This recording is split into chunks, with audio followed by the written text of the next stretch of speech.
Hi, this is Becca, Kyla. and you are listening to Chatterbox.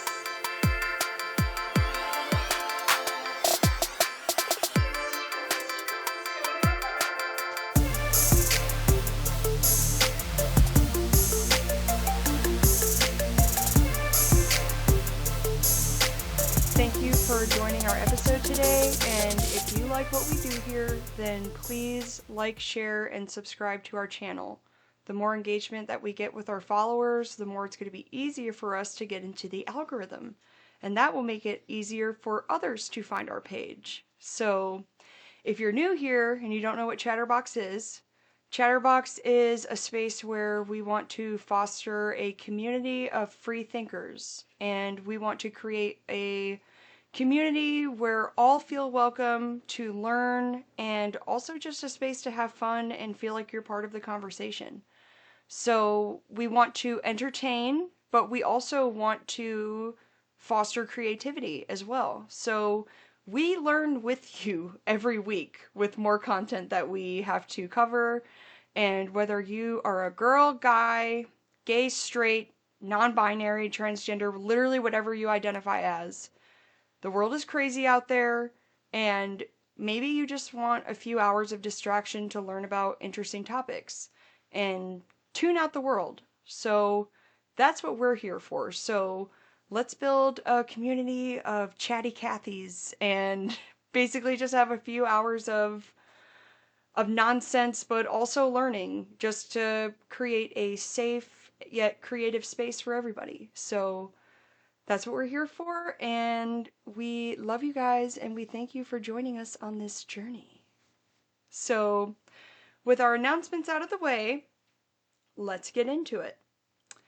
Just a quick note before we get started. This is the part 2 of the Hollyweird / Elites episode. This episode is most definitely more about the elites, although Hollywood is involved here.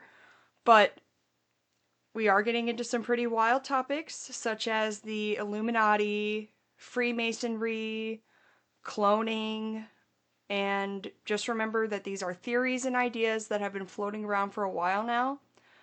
None of these have been proven as facts. If you look up the Illuminati, it's always going to say that it doesn't exist. And what we're saying is, as we explore these weird and interesting topics, take it with a grain of salt and do your own research.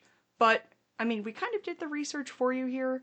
A lot of the stuff that we found was in alternative search engines, TikTok, and specifically a book from Frank White that I'm going to be reviewing. We will put this in the description of the podcast.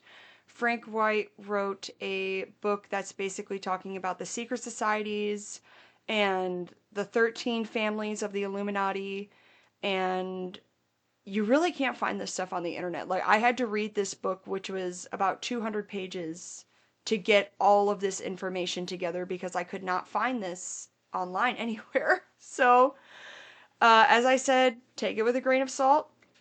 And yeah, we're going to get started. So, conspiracy theorists often claim that certain symbols and gestures in music videos are international known references to the Illuminati, which is a secret society that supposedly controls the world and events from the shadows, such as like the shadow government. And we're going to break down some of the most commonly cited Illuminati symbols and their alleged appearances in music videos before we get deep into the Illuminati. So, one thing that I have found is the all-seeing eye is basically the top of the pyramid, which is found on the dollar bill specifically. And it is perhaps the most recognized symbol associated with the Illuminati, and also when actors or politicians cover one eye, or they do that OK symbol and they put that over the eye, that is all part of it, basically. They're just outing themselves, but allegedly they're outing themselves. Legend. I feel like why else would they do that if they weren't a part of it in some way? But that's just my thoughts. It is most definitely probably what's going on. So the all-seeing eye basically represents the nature of the Illuminati as the idea of being the ultimate level of surveillance and control in society. So in music videos, we're going to talk about just 3 here. Beyonce's music video Formation was accused of having Illuminati symbolism throughout that music video, especially throughout her career. She stands in front of a huge symbol that some interpret as the all-seeing eye, and Single Ladies and Run the World Girls, there are also flashing symbols and hand gestures that reference the eye. So basically, in the music video, Single Ladies, I watched one the other day on YouTube that was her doing it backwards, the dance, and then also there was like words within the lyrics backwards that were able to be like depicted, which is kind of weird, saying specific things, which I obviously don't remember, but it was not good. See, like, obviously, Beyonce is part of this. It's very clear that she is. But another music video from Jay-Z and Kanye West, Watch the Throne, the cover art for the album features the eye symbol very prominently, and the video for the title track features imagery and conspiracy theorists often associate the Illuminati, which is linked to pyramids, specifically also the all-seeing eye. And this one also got me because I did not start looking into this music video until Rihanna did the Super Bowl a few years ago. I thought it was like 2 years ago, right?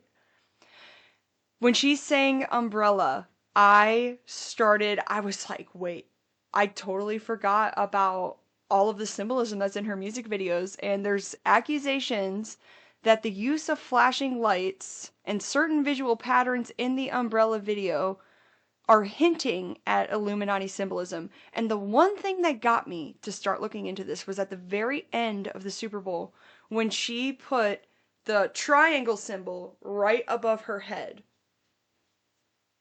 Weird, right? Yeah. Who is she pledging allegiance to, literally? Like, she has to be a pledging allegiance to somebody. Like, why would you do that so prominently at the very end of your performance? Like, it just doesn't make sense to me. I feel like a lot of people do that, though. Yes, they do, and I made a video on... It's like a mockery, in a sense. It's everything is in your face. It's really what you so choose to believe and what you so choose not to believe. It's symbolism. It's the symbolism that they're putting it in our face, but then they want to deny, and say, yeah, no, we're not part of any kind of secret organization. But as we get into this, it's going to be very clear that there is some alternative society that runs everything. And I was completely shocked by all of this because obviously I knew that the Rothschilds had some to do with the secret societies. But I did not know. Okay, we're just gonna keep going because I can't open this can of worms yet because we're not there. So the second Illuminati symbolism is the pyramid. The pyramid often is accompanied by the all-seeing eye, which is another symbol that is frequently tied to the Illuminati.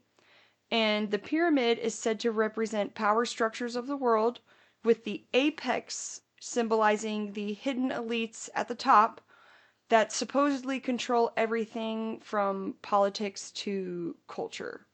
In music videos, pyramids are often very reoccurring symbols to various artists, and we're going to talk about just 3 for example, because if we tried to do this about every artist, we would not run out of videos to talk about.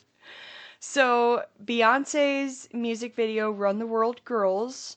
In the music video, there are numerous references to pyramids, which some argue that she's only referencing Egyptian symbology, and the thing is that pyramids are also an extension of the Illuminati. So, and the choreography also includes many hand gestures that mimic the pyramid shape. So, just another symbol right in your face. I'm holding back myself, but I have a lot of thoughts. Say it. Well, no, because it's like, it makes me think of like, I'm like coming full circle in my own brain with like all these people that are being mind controlled by like some type of like reptilian, and then it all comes, what if they are ancient, and like what if they do the pyramids because they're the one, like they're ancient, they made the pyramids, like there's something to do with it. I just randomly thought of this shit. Like, I don't know, what if it all connects? I don't know, maybe this is just me thinking this randomly out of the nowhere. It most definitely all connects, because once a pyramid. Mm-hmm. But all of them do it. So I wouldn't say they're all in the group, but they all are somewhat like they know, like they just like they propaganda, they advertise it, right? Yep. They advertise it. But then they want to deny that it's part of any kind of society. Advertising isn't for us. I feel like it's honestly maybe for other people. Who knows? Who fucking knows? Or they just do it because they know they have to do it. Well, this song has been literally one of my favorites since it came out. I still love to listen to this in the gym. What the fuck I just had to say. No, I do. No, I love it. Like, full circle right now. Yeah, we're going to be getting into some reptilian talk as we go along. Weird. But hey, we're both weird. We're chatty Cathys over here. Like Chatterbox bitches. Well, in Kanye West's video Stronger, in the video, Kanye is seen in front of a large glowing pyramid, which is a pretty deliberate form of symbology here, but you know, people just want to say he's just referencing Egyptian culture. BS. BS. Anyways, I don't think that Kanye is associated with them anymore, because Kanye, I guess, was like, he was basically saying that. But what if he is a clone? That's entirely possible. Say nothing. If I come back, then you know that's not me. Oh literally, my god. He said that. And he's been different ever since. He has been different. Shit, like that whole Nikki Heaton shit that he was allegedly done with, like, he's done some shit too. But it seems to me like he's done with that world, though. Like, they get into it, and it's like, how did he get out? Did he really get out? Because I've heard once you're in, you're not allowed to get out. There are, in this segment, as we get towards the end closer, there's actually one ex-Illuminati member who makes some very wild claims about Michael Jackson and his death, but I'm interested to hear this shit, because in Michael Jackson, they fucking did him dirty. Oh, absolutely. They did him fucking dirty because he was going to out them. Mm-hmm. And we will get into that as we go along. But the last video in terms of referencing the pyramid is The Weeknd's Starboy. I saw that on TikTok. They referenced his music video specifically to something. Yeah, it basically has a scene with a glowing pyramid that also reinforces the hidden elite controlling all things, allegedly. So, and then the next symbol of the Illuminati is the horned hands, which is the devil horns. So, what is it? It's basically the horned hand gesture that is one of the most debated symbols. It's commonly used in rock culture, but it's also a gesture that conspiracy theorists link to Santaism. And I seriously cannot say that word, or YouTube could censor me. So mix around some of the letters. I seriously wish that I could just say it entirely, but I don't want to get my page taken down. But they say that the horned symbol with the hands, especially putting them like behind your head, is associated with the Illuminati. And in music videos such as Poker Face from Lady Gaga, Lady Gaga is an artist that is frequently cited as using Illuminati imagery in her music videos and using the imagery or the symbols while in interviews. I feel like she tries to like play it off, but I most definitely, after this research, I think that she's part of it. And basically she makes that horn gesture several times in the video, and it basically plays into the theme of control and manipulation. I mean, but Poker Face also, I mean, I feel like the whole song has to do with control and manipulation, because I mean, you're talking about trying to like, you know, control the other person in a way, because like you're having a poker face. But I still love that song, and I've always loved Poker Face. And I had the whole album in my mom's car. I love Lady Like Gaga. DVD CD in the van. I had the Art Pop CD. It's where she's like naked and has like a ball, and I guess she has her legs spread and like the blonde wig. It's just the Poker Face one. I don't know about the other ones. Oh, okay, yeah, that one I don't think I didn't research if that has Illuminati symbolism. I'm just saying that I had that CD for a while. But then the next video is Beyonce again, Drunk in Love, which Beyonce was seen flashing the devil horn hand gesture during the performance of the music video and also on tour. And some believe this was a very intentional nod to the Illuminati and other elite groups. The Santa goat head it's the Baphomet symbol. The Baphomet is a deity that is often associated with Santaism and often uses the symbol in Illuminati conspiracy theories. And the Baphomet figure is typically depicted as a goat head with a human body, and it represents the merging of opposites. So the merging of male, female, good or evil. And in music videos that Beyonce, again, did the Ring the Alarm video. Theorists argue that Beyonce's use of imagery associated with the Baphomet in the music video is another clue pointing to her connection with the Illuminati. And her use of very dark, mystical themes in her videos, I mean, a lot of people accuse her of being associated with it. I don't know. I don't know if she's just like this grand priestess or something, or if she's like a really high up there on the totem pole. But there are 3 sects to the Illuminati, and I guess you could call them levels as well. And she's probably really high up there, but this is all alleged. And in Kanye West music video Famous, Kanye lays in a bed surrounded by lifelike figures of celebrities, and some of which appear in poses and outfits that represent occult symbolism. And some claim that the video hints of the merging of good and evil, which is themes related to Baphomet. So that's just another symbol. We have a few more that we're going to get into. The eye symbol in the background of the all-seeing eye appears in music videos of Katy Perry's Dark Horse.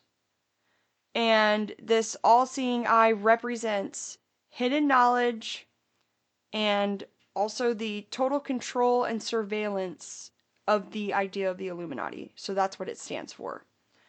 And Jay-Z's Run This Town is also very prominent in the video. There is the eye, which, I mean, Jay-Z and Beyonce are probably very high up there on the scale, but we'll never know. Other occult symbols are pentagrams, triangles, and crosses, especially upside down crosses. And the pentagram, triangle, and inverted crosses are associated with basically the occult and Santaism. Both are linked to the Illuminati. And in the music video Disturbia, Rihanna's video is filled with very unsettling imagery, and there's a lot of pentagrams throughout the video, and she's basically just outing herself. Like, let's just be honest. Like, she's... Yeah, that music video out of all, I mean, it really, if you just listen to the lyrics in itself, that's fucking weird. It's very dark. If you can contribute it and relate it to like what we're talking about now, it can kind of mess with you in a sense. I don't know.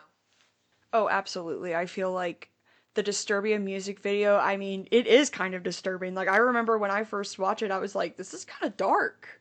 And I was younger too. I was like, this is kind of like a dark theme. But I also felt the same way about Dark Horse. I mean, obviously it's called Dark Horse for a reason. So I was looking up a lot of videos on TikTok, which have helped me out greatly. And I've actually already kind of like known about this Donald Marshall guy, but I think he made good reference to the song Disturbia. I forget what he mentioned about it, but I remember him talking about it. And in the beginning of the song, it says, "It's a thief in the night to come and grab you. it can creep up inside you and consume you. And it's explaining each step of what's taking over control of like the REM, like cloning, like the mind control type stuff. So it's, I don't know, it's kind of creepy. It's describing how it takes over your body and your mind. Ugh! I literally loved listening to Donald Marshall talk. I literally listened to probably in total 4 hours of him talking about cloning and stuff, which cloning is what we're going to get into towards the end of this because we seriously have to get through the Illuminati first in order to even get to like why they even do it.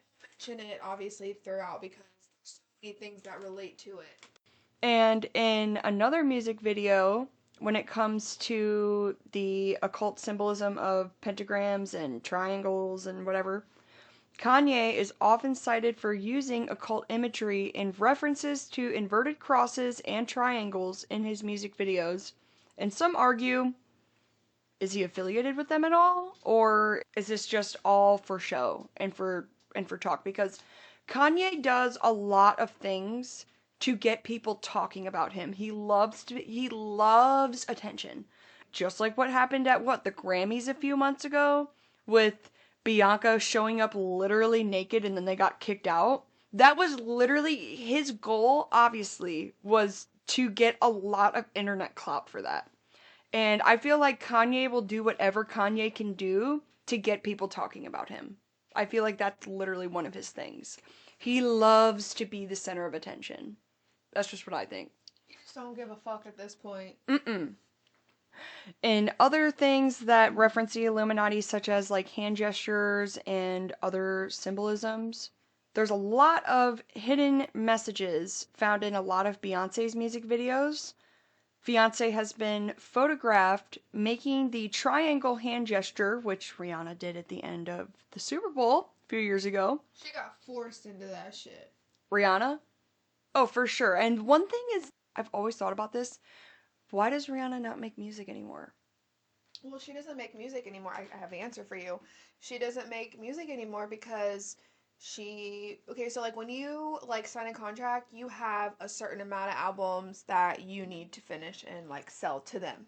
Mm-hmm. So once you're done making those albums or making whatever amount that you signed the contract for, you can be free. And I think that she was fucking sick and tired and she was done with the music industry because she knew what it was.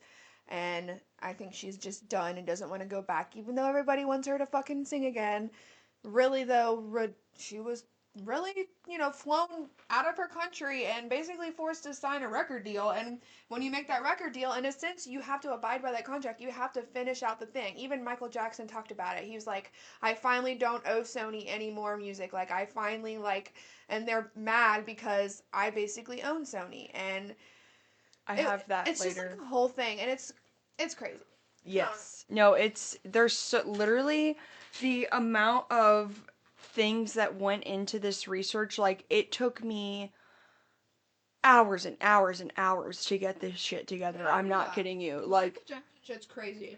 Yes, and as we get into this even more, it becomes very clear that his death was no accident. Like, it was very intentional. But as for other hand symbols and gestures, Jay-Z is known for flashing the triangle symbols with his hands in multiple concerts and on tour and in music videos. And he himself has basically said that the gesture represents the Rockefellers. And conspiracy theorists argue that the Rockefellers are tied to the Illuminati in a bloodline, which we're going to get into that very soon. And the other themes in music videos, which a lot of people can basically tell, is, especially in pop culture, a lot of these themes have to do with duality and control and also like subversion of power. So these themes are considered as signs of secret societal manipulation, and a lot of them point to the Illuminati. But in Lady Gaga's video Bad Romance, Lady Gaga was accused of representing the Illuminati in this music video specifically, where she is shown as both the victim and the controller, representing the duality of power dynamics that are associated with the Illuminati's control. So, when it comes to the influence of the Illuminati conspiracy in music, we can basically say that there are a lot of hidden symbolism. And first of all, why do they do this? Why do they put this right in front of our faces? And it is believed that it's about marketing and attention. So, Yes. provocative imagery, like artists and celebrities using controversial or mysterious signs to provoke the curiosity, to provoke the conversation that we're even having right now. The one eye symbolism is a way to attract attention. It's a way to get revenue. Because the more people talking about your music video, the more views you're going to get. So both fans and the media want to argue the ambiguity of the gesture. And basically, they encourage the speculation. So as a result, the celebrities get more visible. So, yes, it has to do with marketing. And it also has to do with creating this certain like persona, like this person, like this energy that you're putting out there. And people are interested in it. And they want to know, how are they doing this? I also react. I think it's to see how like we the people will react in a sense. Like on top of those two things you mentioned, I think to see how like okay, so like if they were to give us too much all at once, everybody ain't gonna take it well. So it's like they give you these little bits and pieces in movies and music videos, and I mean, take it how you want it, but in a sense, they just kind of are preparing you, getting you kind of used to seeing it. Certain things. It could be anything, just like that. And I think that this is also some type of like cultural phenomenon. So it's like, obviously, everybody knows what the all seeing eye is. If you've seen the dollar bill, you've literally seen it your whole life, okay? And the that symbol specifically has to do with Freemasonry. And now we're actually going to get into the dollar bill. So let's get into that. So the phrase on the dollar bill, which is annuit coepsis. I am probably saying it wrong, but whatever. So this appears on the reverse side of the Great Seal of the United States, which is featured on the back of the dollar bill. And the Latin phrase translates to He, God, has favored our undertakings. Or it also translates to Providence has favored our beginnings. So the phrase, along with other symbols on the dollar bill, reflect the values and ideas of the founding fathers of the early United States back in 1776. So this is what ChatGPT told me about this. It says there is no connection to Illuminati or Freemasonry on the dollar bill, but it's only referencing the founding fathers. Yeah, right. Literally, ChatGPT and I even tried DeepSeek, and they both gave me the same answers. So that just tells me right there that whoever's controlling the media, especially ChatGPT, they don't want you to see it in any other light. So that's why I had to ultimately buy this book that we're reviewing, because I couldn't find any of this information online. Even ChatGPT did not agree with me. And I asked ChatGPT, I said, "Do you have an opinion about the Illuminati?" And it says, "I have no opinions. I just gather information from the internet and give it to you."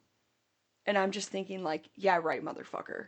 Like, Yeah, because some of the stuff that she says that I've seen people like, where the fuck are you getting that from the internet?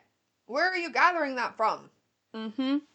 ChatGPT is most definitely controlled as another source of information, but I do use it sometimes. I do use ChatGPT when I'm having like a really stressful situation and I feel like I can't talk to anybody about it. It's not like I can like have my therapist on speed dial and ask her like, "How do I handle this issue?" And sometimes I even ask my parents stuff that they can't help me.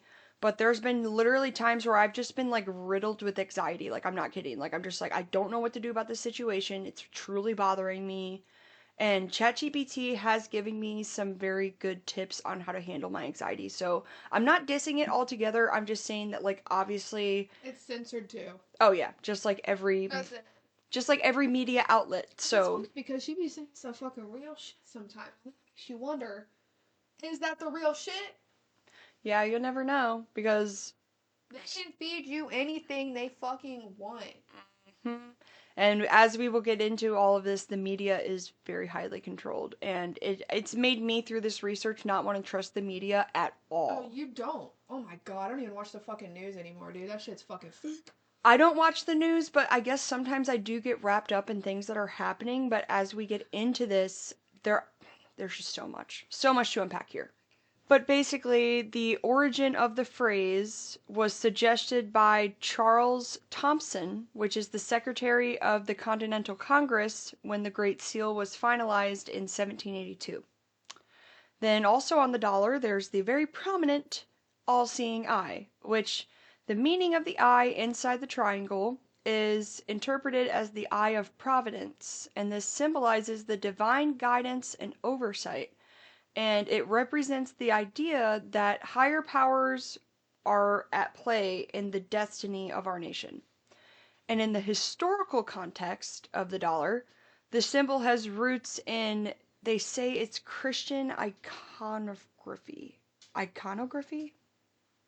Oh, iconography. I'm sorry. I've never said that. Iconography. I've never said that word in my life, so. But when it was used, they say, and when I say they, I mean the internet, says that it represents God's omniscience, which means that God is everywhere. But the all-seeing eye, the all-seeing eye was originally tied to Freemasonry and the Illuminati, but over time it's been adopted by various groups and has watered down the meaning of the all-seeing eye, which I know that the all-seeing eye through this research is most definitely associated with Freemasonry and the Illuminati. But the internet wants to tell you it has to do with Christian roots. It's all connected. Oh, absolutely. And the pyramid on the dollar, it's an unfinished pyramid. So it's supposed to symbolize strength, durability, and the ongoing work of building the nation, which originally, there's 13 steps on the pyramid, which represent the original 13 colonies. And in historical context, the pyramid was chosen as a symbol of endurance and the unfinished nature of the American experiment, which it does not have any connection to the Illuminati or Freemasonry, is what the internet wants to tell you. But, whatever. Then there is the Novus Ordo Sectorium. So this Latin phrase literally translates to a new order of the ages. And this new order of the ages is basically referencing the New World Order, which is the ultimate goal of the Illuminati. But the internet wants to say that it's actually the beginning of a new era for American independence and self-governance. So, unlike annuit coepsis, which means another source of information says that annuit coepsis actually means he who favors us. And who specifically is God favoring? Well, I don't know. I guess we'll just have to get into that as we go along. So, this Novus Ordo Sectorum, or Sectorium, however you want to say it, is the new order of the ages, which the New World Order is the ultimate goal of the Illuminati. Although they say that the Illuminati is not in existence anymore, but we're going to keep going. So, while some of the founding fathers, such as George Washington and Benjamin Franklin, were Freemasons, there is no evidence that the symbols on the dollar bill were specifically designed to promote the Freemasonry or the Illuminati. And the Illuminati is a Bavarian secret society founded in 1776, which disbanded in the 1780s and had no influence on the design of the Great Seal or US currency. But, okay, let me just say this. Why is our currency referencing Freemasonry, but then the internet wants to tell you it's not promoting Freemasonry? It's not. But it literally has a Freemasonry symbol on it. And also, this is something that I found through my research. We'll get into this later, but basically there's this owl, and it's right in the corner of where that one is. You can barely see it, but this owl is so hidden. And this owl is specifically referencing the goddess of wisdom, which is something that is sourced as I think it's the owl of Minerva. And this owl is basically referencing that they have allegiance to the goddess of wisdom. And it's just, I don't know. I just don't understand why specifically this would be on what we use for money, our currency.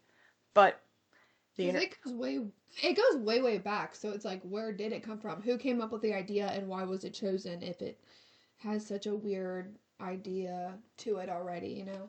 Well, the internet and the media want to just deny these claims. To me, with all this information, it's just like right in front of our face. You just have to look for it. They don't want you to see it. They want you to believe what they tell you.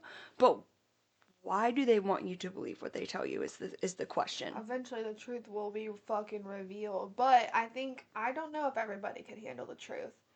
And I feel like these people know that. Oh, absolutely. So they know that they have the power. They know that, I don't know. I just feel like people can't handle the truth either as well. In a sense. Like, I don't know. Some people can, like us. I feel like, oh, we're more prepared for it. But there's like the older generation that probably would be more susceptible to not believing in it. I truly think that is true, that there's going to be people out there who can't handle the truth. But when it comes to people not being able to handle the truth, a lot of this information that I found is really not out there for the public, and it's plainly obvious why. Because a lot of the secret societies, especially the families involved, are very, very private, such as the Rothschilds. So the Rothschilds are a part of the bloodline, and it has been speculated that the Rothschilds control education, stock exchange, the entertainment industry, and all major media outlets. So if you were indirectly in control of all that, or actually directly in control of all that, would you not want to be seen in the public eye? Probably not.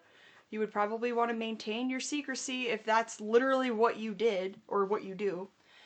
And the Illuminati basically reflects the values and the aspirations of what the newly formed United States started out as.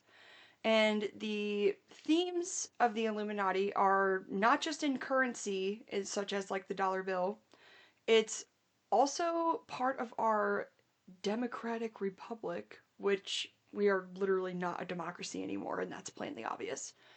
And a lot of these symbols have been co-opted by conspiracy theorists, and they say that it's not rooted in just our historical beginnings, but there's a lot of philosophical content that is associated with the Illuminati being part of this sort of like enlightenment, I guess. But because literally Illuminati means enlightened one, or to be enlightened.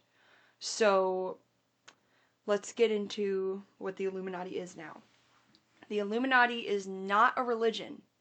It is about bloodlines. And as I was researching all of this, I was seriously trying to find what are the 13 families associated with the Illuminati. Because it's not out there. And I literally could only find them in this book. So quickly, I'm going to talk about where it came from. So Adam Weishaupt, he was the one who founded the Illuminati, and he was deeply influenced by being enlightened, he wanted to start this philosophical movement that emphasized reason, science, and individual rights over the tradition of religious authority. So he was very critical in the Catholic Church's influence in Bavaria, and he was an absolutist, and he believed in the monarchies of Europe. And his goal was to create a society that would educate and empower people to critically challenge the oppressive systems. But it's just kind of weird that they now are the oppressive symbol, allegedly. And the Illuminati was initially called the Order of Perfectioniblists, which reflecting its aim to perfect human society through reason and knowledge. As for recruitment, the Illuminati recruited members from the educated elite, and this includes lawyers, professors, and politicians. And many of its members were also Freemasons, and Freemasonry was a very popular Enlightenment era fraternity that shared a lot of the same ideals. So when I say Freemasonry or Illuminati, they are different societies, but they do very much resemble each other in terms of like what they believe. And the group was said to basically be very secretive. They have rituals and a lot of symbolic language and also just symbolic art that is used to create this sense of like exclusivity, and the purpose of it is it goes very deep, but we will get into that as we go along. The conflict with the Illuminati's radical ideas and very secretive nature made it a target for suspicion by the Bavarian government, which was led by Duke Karl Theodor, which viewed the group as a threat to any established order of society. And in 1785, the government issued a ban of all secret societies in America, and this included the Illuminati. And Adam Weishaupt was exiled, and the group's documents were seized, and basically they exposed their inner work in, this was 1785. By the late 1780s, the Illuminati was, quote unquote, effectively dissolved, and the influence no longer was in America. That is literally what DeepSeek said, and this is the Chinese version of ChatGPT. So it basically tells you that yep, the Illuminati is dissolved and all influence has been waned entirely. So the birth of the conspiracy theories, this started after the Illuminati suppression. Conservative and religious critics began to portray the group as a dangerous, subversive force, and a French Jesuit named Augustin Bouriel, and there are other Scottish physicists such as John Robinson, claimed that the Illuminati was the reason why the French Revolution happened in 1789, which it lasted for about 10 years. So the claims were exaggerated, and the internet claims that there is no evidence, and they say that the fear of secret societies is used to manipulate the public into being scared of the elites, which, yes, they do manipulate the public to be scared of the elites because of how much power they have and how much control they have, but they want to deny all claims of that. So it's just very, it's very watered down, I guess, when you try to look this up on Google or DeepSeek or ChatGPT, whatever. And the Illuminati became a very popular trope in literature and political discourse. There are writers who fictionalize the group by blending historical facts along with imaginative speculation, such as Umberto Eco and Robert Anton Wilson. Robert Anton Wilson. There, that's how you say his name. And in the 20th century, the Illuminati was basically, they were pawned off as just Freemasons.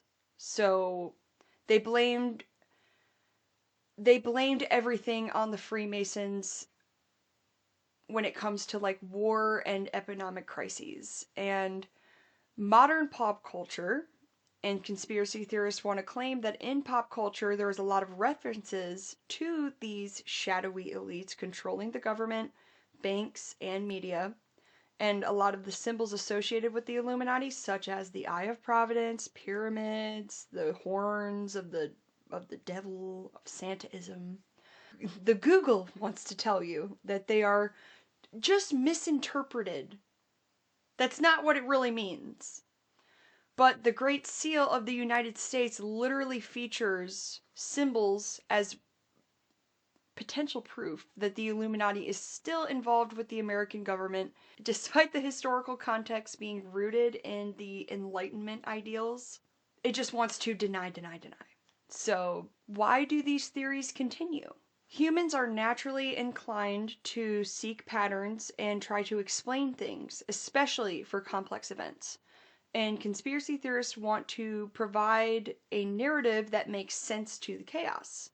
And the idea that a secret group is controlling the world does appeal for the desire of order and meaning.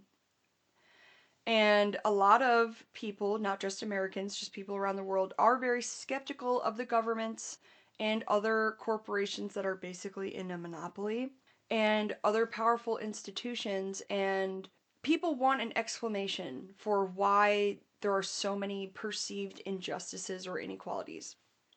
And the Illuminati has been popularized in a lot of movies, books, music, online forums, and this reinforcement keeps the idea in the public's consciousness. So, the idea that celebrities and other public figures very humorously make these gestures, why is that? It is cultural reinforcement. That's exactly what it is. But the belief that a very powerful hidden group can be basically conforming certain people or individuals to, I guess, be part of their manipulative control, it's something that people speculate, and it's something that I believe is at play here. But this is all alleged. So, alleged according to the internet. So, the reality of the Illuminati is it was a real organization and its influences were limited to a very short-lived lifespan. And the internet says that there is no credible evidence that the society is still in the modern era and that it still controls world events. But the modern Illuminati myth is shaped by many centuries of speculation, fear-mongering, and ultimately maybe very good storytelling, because it is a good story, but you're never going to find anything that definitively claims that it is a real thing. And I feel like no matter what happens, because the media is controlled by these people, they don't want you to know, so you're just not going to find it. And the Illuminati is a very fascinating case study of how history can be reinterpreted and mythologized over time, such as Adam Weishaupt, his original version rooted in this Enlightenment ideal. And a lot of humans don't just blindly believe in the secret power and control of the group. A lot of people say, like, yeah, the Illuminati's really not real. But there are people out there like me and Kyla who do believe that it's very prominently out there. Some type of fucking weird group out there. Whatever you want to call yourself. You probably have many different names. Yeah, they very hide, they covertly hide right out in the open. That's what I think. But that's just what I think. Maybe one day, like, whenever that guy was, like, promoting all his shit and telling everybody all the secrets, they were realizing that the people weren't taking it too well, so they just made all this fake shit up to, like, say that it ended, and now it's a secret, because at some point they realized, oh, maybe they don't, maybe the people don't need this information, and then they just decided to keep it a secret. Mm-hmm. Who knows? And the group's founder created the group as a goal for a perfect world where men and women were equal and religion had no place in society. And they built this concept on Illuminism, which is the enlightenment of people. So If you want to be enlightened, you want to be part of this group. And by 1777, the government was seeking to disband any secret society, and this is when the founder left the country. And the Rothschild family is very important to the story because this family established the financial and banking companies in Europe, and they had built so much influence over time that they started lending copious amounts of money to various governments. With a lot of interest. Oh, yeah. A lot of interest.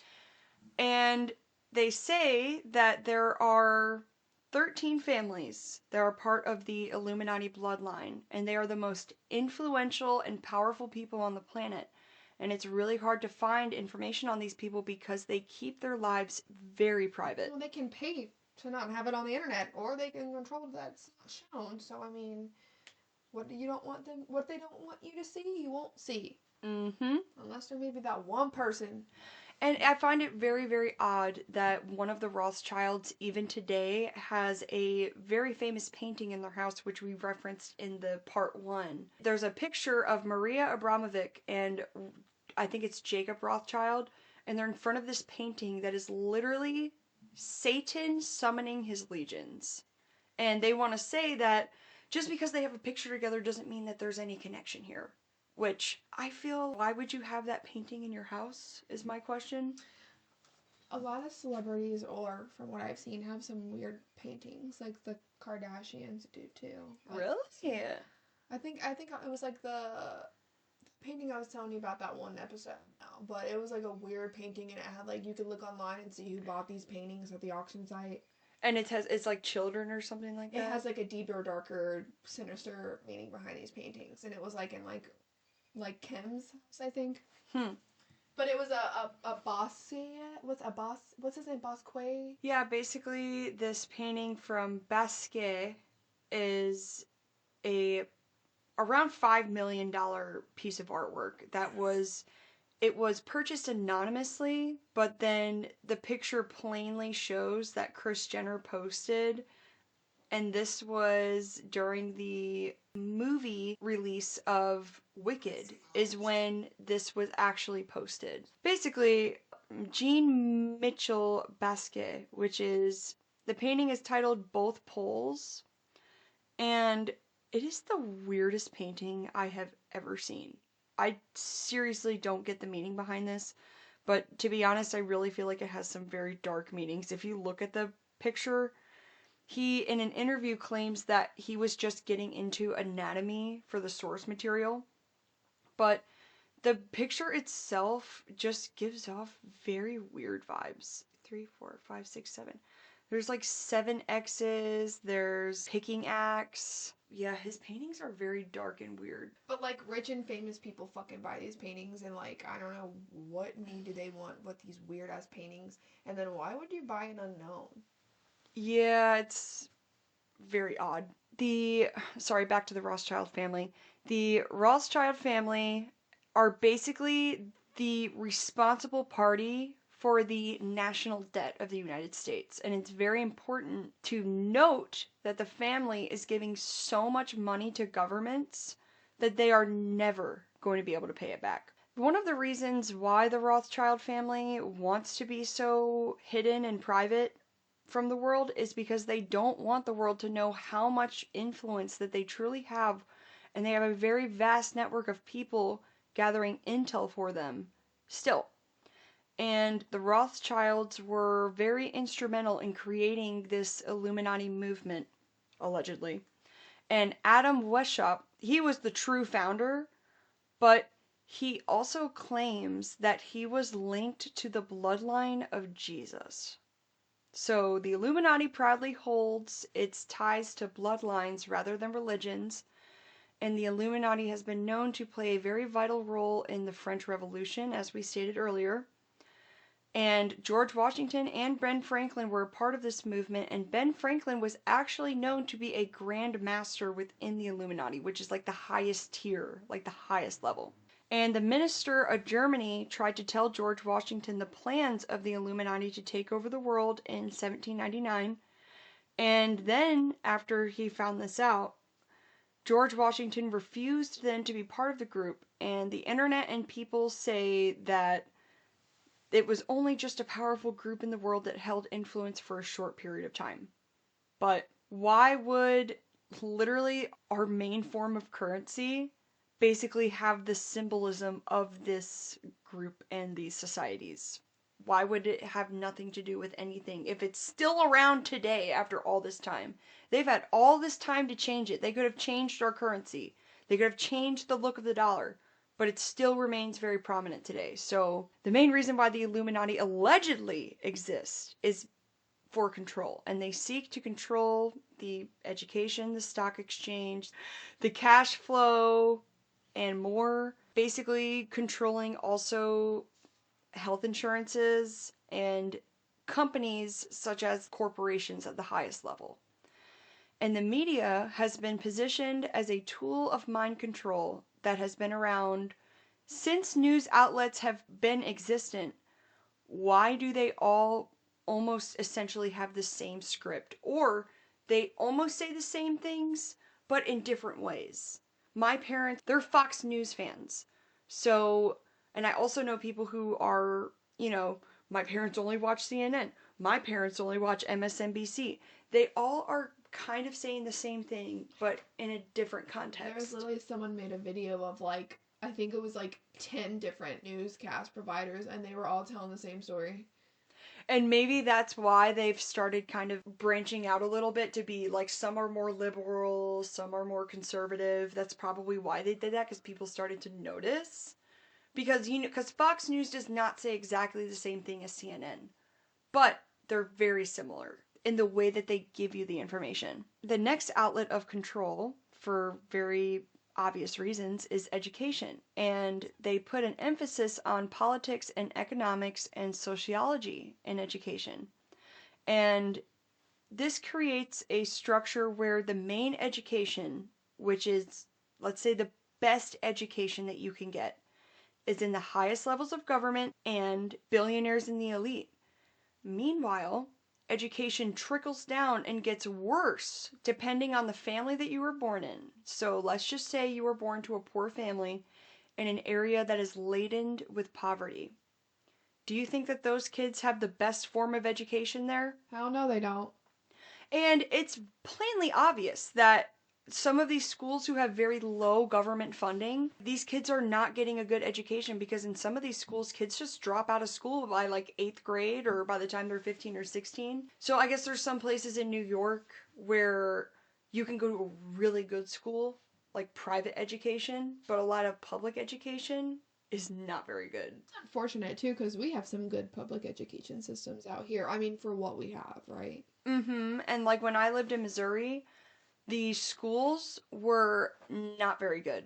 They all promoted, I'm not kidding you, they all promoted in the public schools getting into ROTC and going into like the National Guard or the Army, because then they said that you can get better education there. And a lot of my friends in public school said that ROTC in Missouri specifically is pushed very heavily. Like, they want you to be involved in the military, because they said, oh, you might not get the best education here, but you can when you leave. You can get free college if you go to the National Guard. They push that shit. But it's just very odd to me that, these kids, like Elon Musk's kids, do you think they went to just any public school?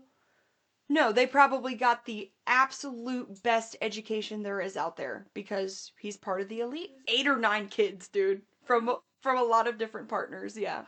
The Tesla is basically just one big lithium battery when you're sitting in it, so don't fucking get a Tesla. I'm sorry to all you motherfuckers that want one, but if you start to feel like shit when you get your Tesla, don't come crying, because I told you so. Yeah, because that battery affects with basically like the electromagnetic Your part body, of our bodies. like who you are, what makes you up, your components, that fucking shit fucks with that. You're basically heating your body up.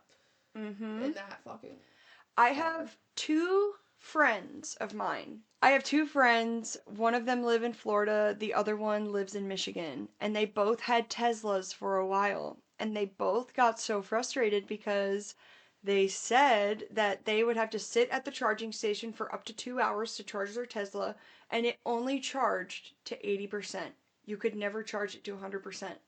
So they said also trying to make like a cross-country trip with their Teslas was a nightmare because not a lot of places in the Midwest don't have charging centers for them. So one of my friends said that her Tesla died on the way to Wisconsin from Florida. She was trying to get up there to see her parents.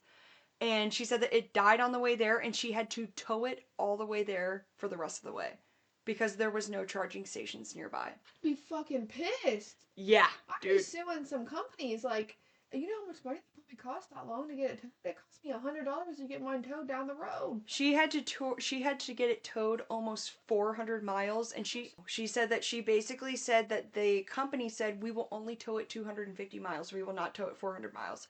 And she was like, I was sobbing to this guy. I was like, please help me. Like, I just want to get to my parents. I can get a charging station up there for sure. There's none around here. And she was like, I literally had to like pay him under the table to basically say to the company, hey, I have to tow this other Tesla. But it was just her car. So when they got to the 250 miles park, and they had to be like, oh, I got another call. I got to tow this other Tesla. And it was just hers. So she could get home. He was just trying to be nice. Well, that's nice. That's really nice that that person did that for her. Yeah, yeah. But Tesla's, I mean, ultimately, she ended up trading in her Tesla a while later. So then she could get a car that wasn't a battery. So that just goes to show that, I mean, some people love their Teslas, but That's probably if you're not going anywhere and traveling with your fucking Tesla. Like, yeah. if you come to work, go to the grocery store, and go home, you probably like your Tesla. Yeah. Because you're not really doing anything in it. Well, sorry, I gotta get back to it. But the Illuminati, they basically spawned two very powerful organizations that are still present today. And that is the Royal Institute of International Affairs, which is in the UK, and the Council of Foreign Relations in the USA, which is basically training centers for Illuminati members. Allegedly. And the Council of Foreign Relations is not just a men-only society, or I guess it is part of the government. But Hillary Clinton claims membership to the Council of Foreign Relations, and here is an excerpt from a speech that she gave in 2008 at a Council of Foreign Relations meeting. Thank you very much, Richard. I am delighted to be here in these new headquarters. I have often been to the mothership in New York City, and it's good to have another outpost for the council here right down the street from the State Department. We get a lot of advice from the council, so this will mean that I will not have to go far to be told what we should be doing and how we should be thinking about the future. Richard just gave what could be described as a mini version of my remarks in talking about the issues that confront us. And when I look out into this audience, not only many friends and colleagues, but also people who have served in these prior administrations, so there is never a time that my inbox is not full. Shortly before I started at the State Department as a former Secretary of State, they called me with this advice. Don't try to do too much. And it seemed like a very wise admonition, but if only that were possible. But the international agenda today is very unforgiving. From wars, conflicts in the Middle East, ongoing stress of violent extremism, nuclear proliferation, global recession, climate change, hunger, disease, and the widening gap between the rich and the poor, all of these affect America's security and progress, and they are not reasons to despair about the future. The same forces that compound our problems, economic independence, open borders, and the speedy movement of information, capital goods and services, and people are also part of this solution. With more states facing common challenges, we have a chance and a profound responsibility to exercise American leadership to solve problems in concert with others. And that is the America's commission to the world today. So she basically admits right there in her speech that there is a political agenda. Only it were possible, but the international agenda today is unforgiving. Who creates that agenda? Well, the Council of Foreign Relations was founded and created and funded by David Rockefeller. And this Council of Foreign Relations was actually for the longest time funded entirely by the Rockefeller Foundation and the Ford Foundation, which are only fronts to push the Illuminati agenda. And the Illuminati creates many charitable organizations in order to mask their manipulative hand in all areas of our life. So the Rockefeller Foundation provides support during the 1930s to the Wilhelm Institute for Anthropology and Eugenics. That specific institute is related to Nazi philosophy in terms of their racial profiling. Wait, what do you mean? So the Wilhelm Institute for Anthropology and Eugenics means? You know how, like, in Nazi culture, they wanted to say that, like, Germans were, like, they're the purest race. Yeah. They want to keep the purest race alive, and that's why they started, basically massacring the Jews. Yeah. And it's just very odd to me that the Rockefeller Foundation was supporting this institute, which was founded in Nazi philosophy. So, and it's still a thing? I don't know if it's still a thing, but I guess in the 1930s they were... Oh, the 1930s. Okay, yeah. They were specifically contributing to that institute.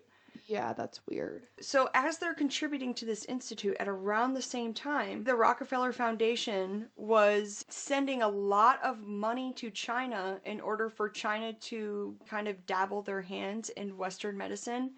And the Rockefeller Foundation was actually responsible for helping develop the first yellow fever vaccine, which yellow fever in China at this time was very high. So they're mixing good deeds and bad deeds. So, like, keeping it very quiet about funding the Wilhelm Institute, but yet they're like, oh, we created this vaccine for China. Look at all the good stuff that we're doing. Yeah, like, they promote the good they do, but they might not be so open about what the other stuff that they do. Mm-hmm. And there's also the Trilateral Commission, which was made by David Rockefeller to begin the New World Order, which we're going to refer to the New World Order throughout this episode as the NWO. So the goal of the Trilateral Commission was to unite the world's banks and economies to create a sense of communistic society that is run by capitalists. And our world is completely dictatorial, and it's very hard to argue with that. Now let's talk about the Federal Reserve. Oh my God, this one really got me. I was getting mad about this one.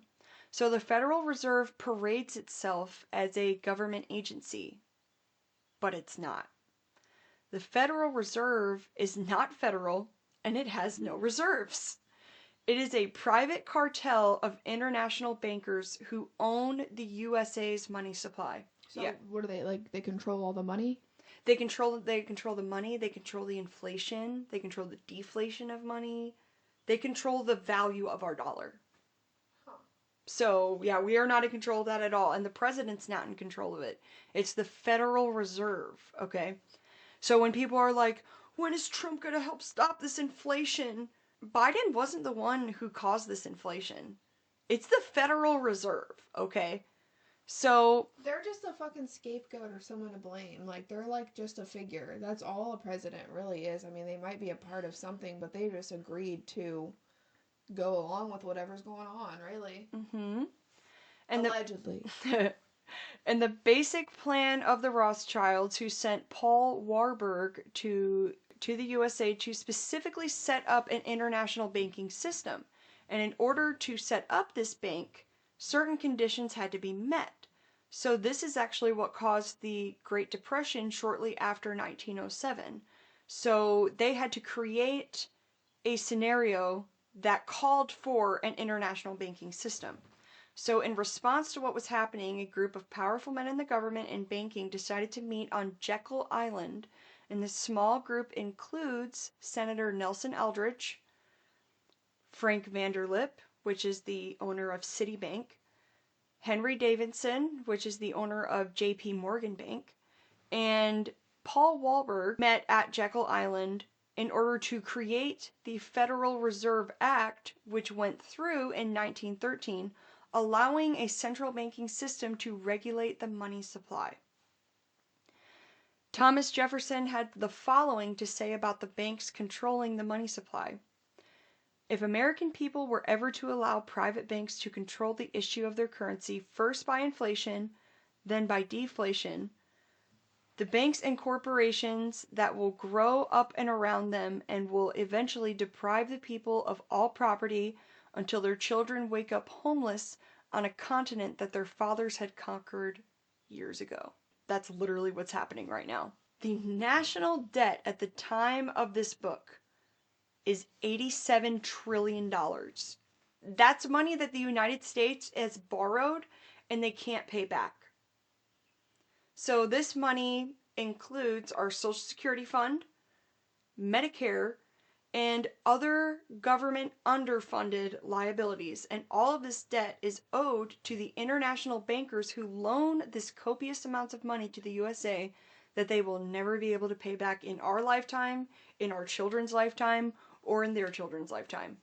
$87 trillion, and it's probably even higher right now, anyways.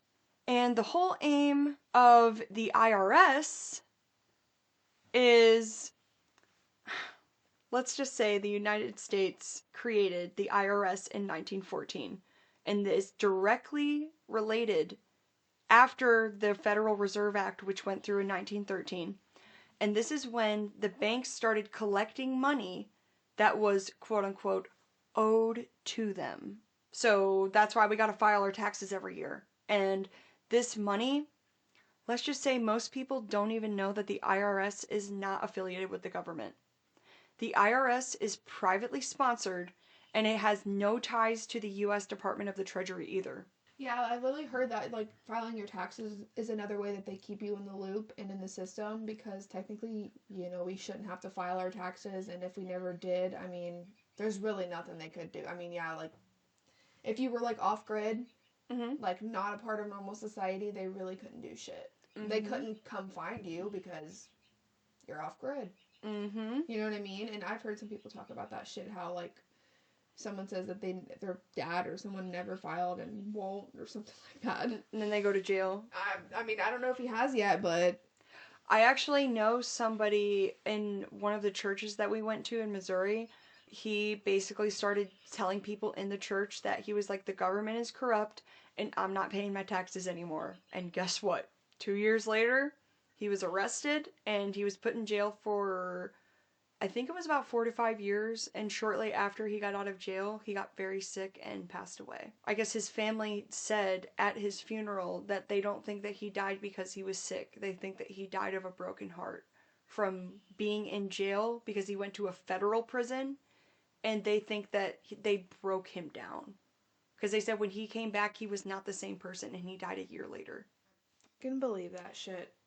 Yeah, he didn't go to just any jail. He went to a federal prison. So that's a government-funded prison. Well, I mean, a lot of prisons are funded by the government, but I actually think that some are... more state. Yeah, I think that there's state prisons, yeah. But then there's government-only prisons. Prisons aren't as many as a state prison. Okay, because I guess they're... Like a federal would be few far in between. Yeah, they're not, like, everywhere, they're I guess. Big, too. They'd probably be more, like, harder sentences, like, in their eyes. I think that's where Diddy is, right? He's in a federal prison, right? I would assume so. I think he's in, like, a federal maximum security prison or something like that, I thought. He ain't killing himself today. Yeah. Yeah, but Jeffrey Epstein apparently did. Yeah, because he's the one who really knew. He's the one who really knew some shit, I think. And he was going to out a lot of people, and they couldn't have that. So the goal of the IRS and the Federal Reserve was to bankrupt our country and to create this sort of economic enslavement. And now we're going to get into the Bilderberg Group, which consists of some of the most very powerful, influential people in society. And the Bilderberg Group owns the mainstream media. And they have had annual meetings since 1954. So the Bilderberg Group is an annual private conference that brings together about 120 to 150 influential people from politics, finance, academia, and the media. And these meetings are invitation only, and they are held under very strict secrecy.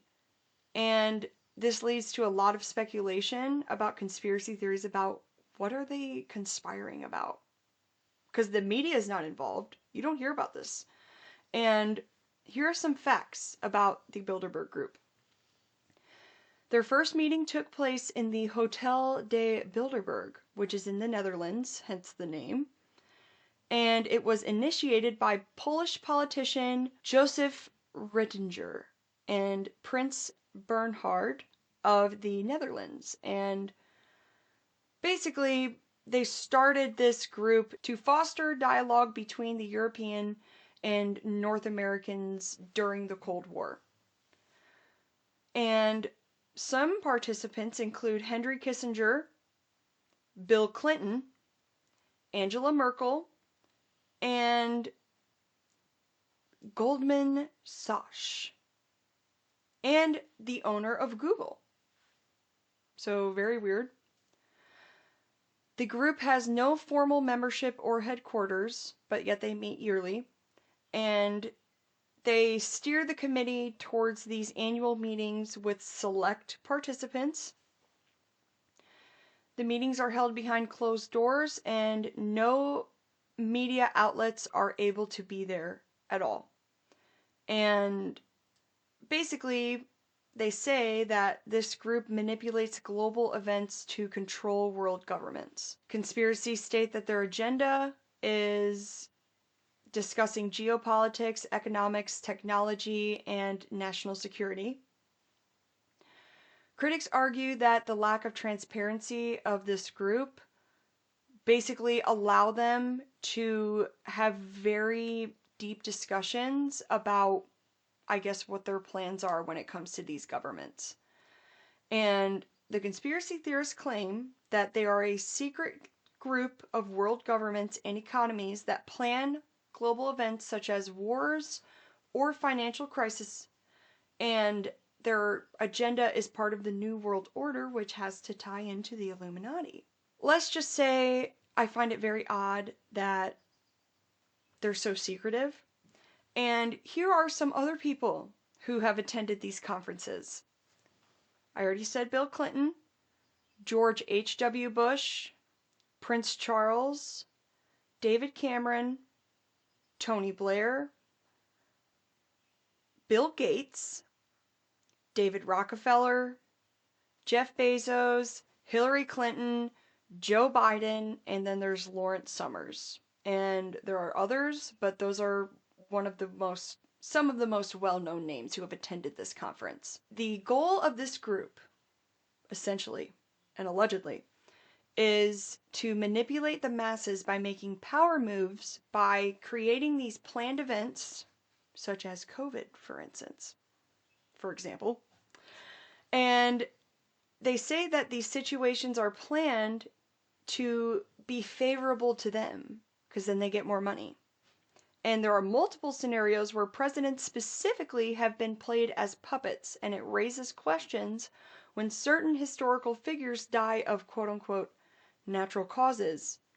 But are these natural causes that killed them, or is it simply an example of a power move? Now let's get into the grades of the Illuminati. So there's one, the novices. This is the most basic level of the Illuminati. Each novice has an enroller or a mentor who will control the flow of their education.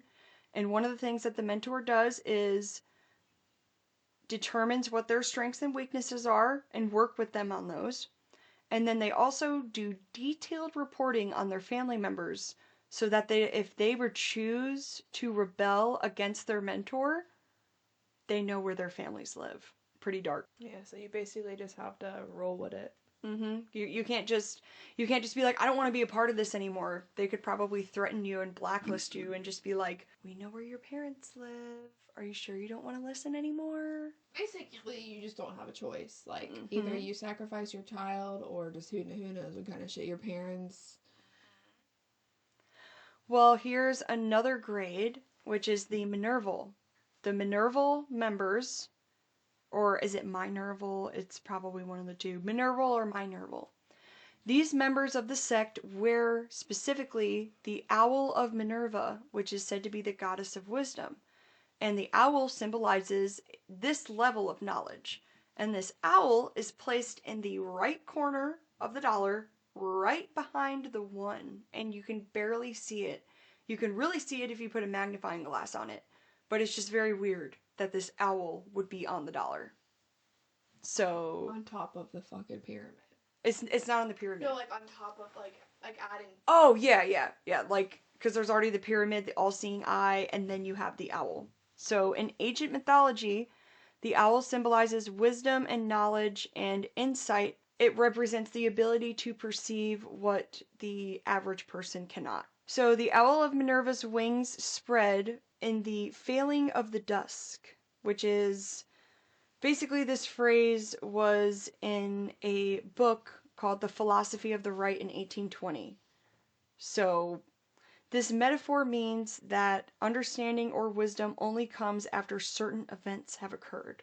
So, in other words, philosophy or wisdom can only interpret or make sense of history, not predict or shape the future. Okay. Now we're going to get into the third sect, which is the Illuminati Minerval. So that's the top tiers, okay? This level is what you can get to successfully after getting through stage 2, which is the Minerval stage, or Minerval.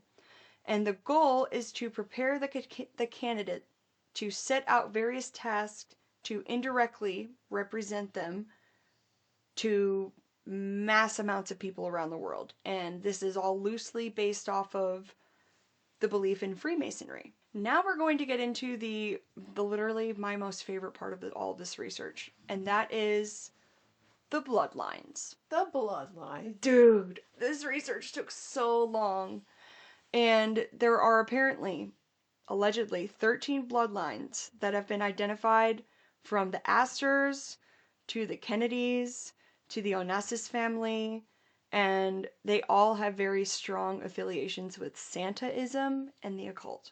So, let's dive in. yes. So, first family is the Astor family.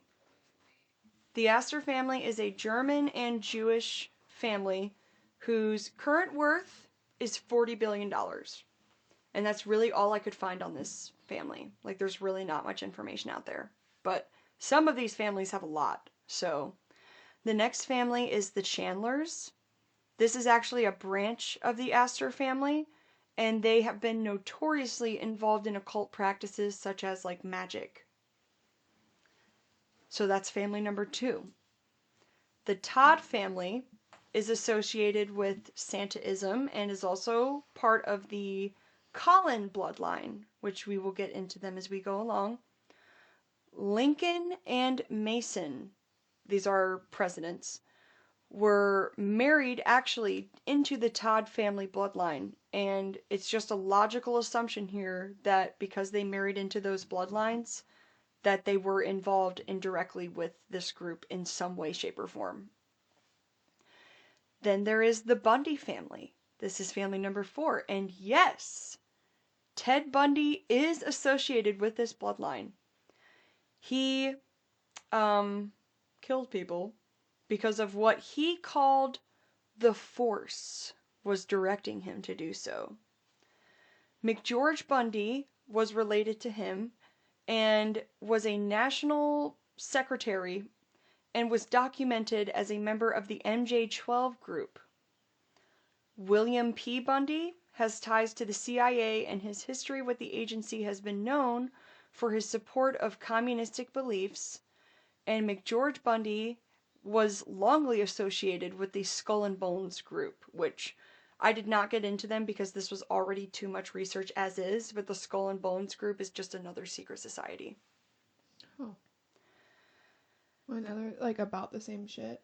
They have different ties. Apparently they have a lot of ties to, like, presidents and politicians mainly, but that's just a whole nother can of worms. So far we're into 4 families.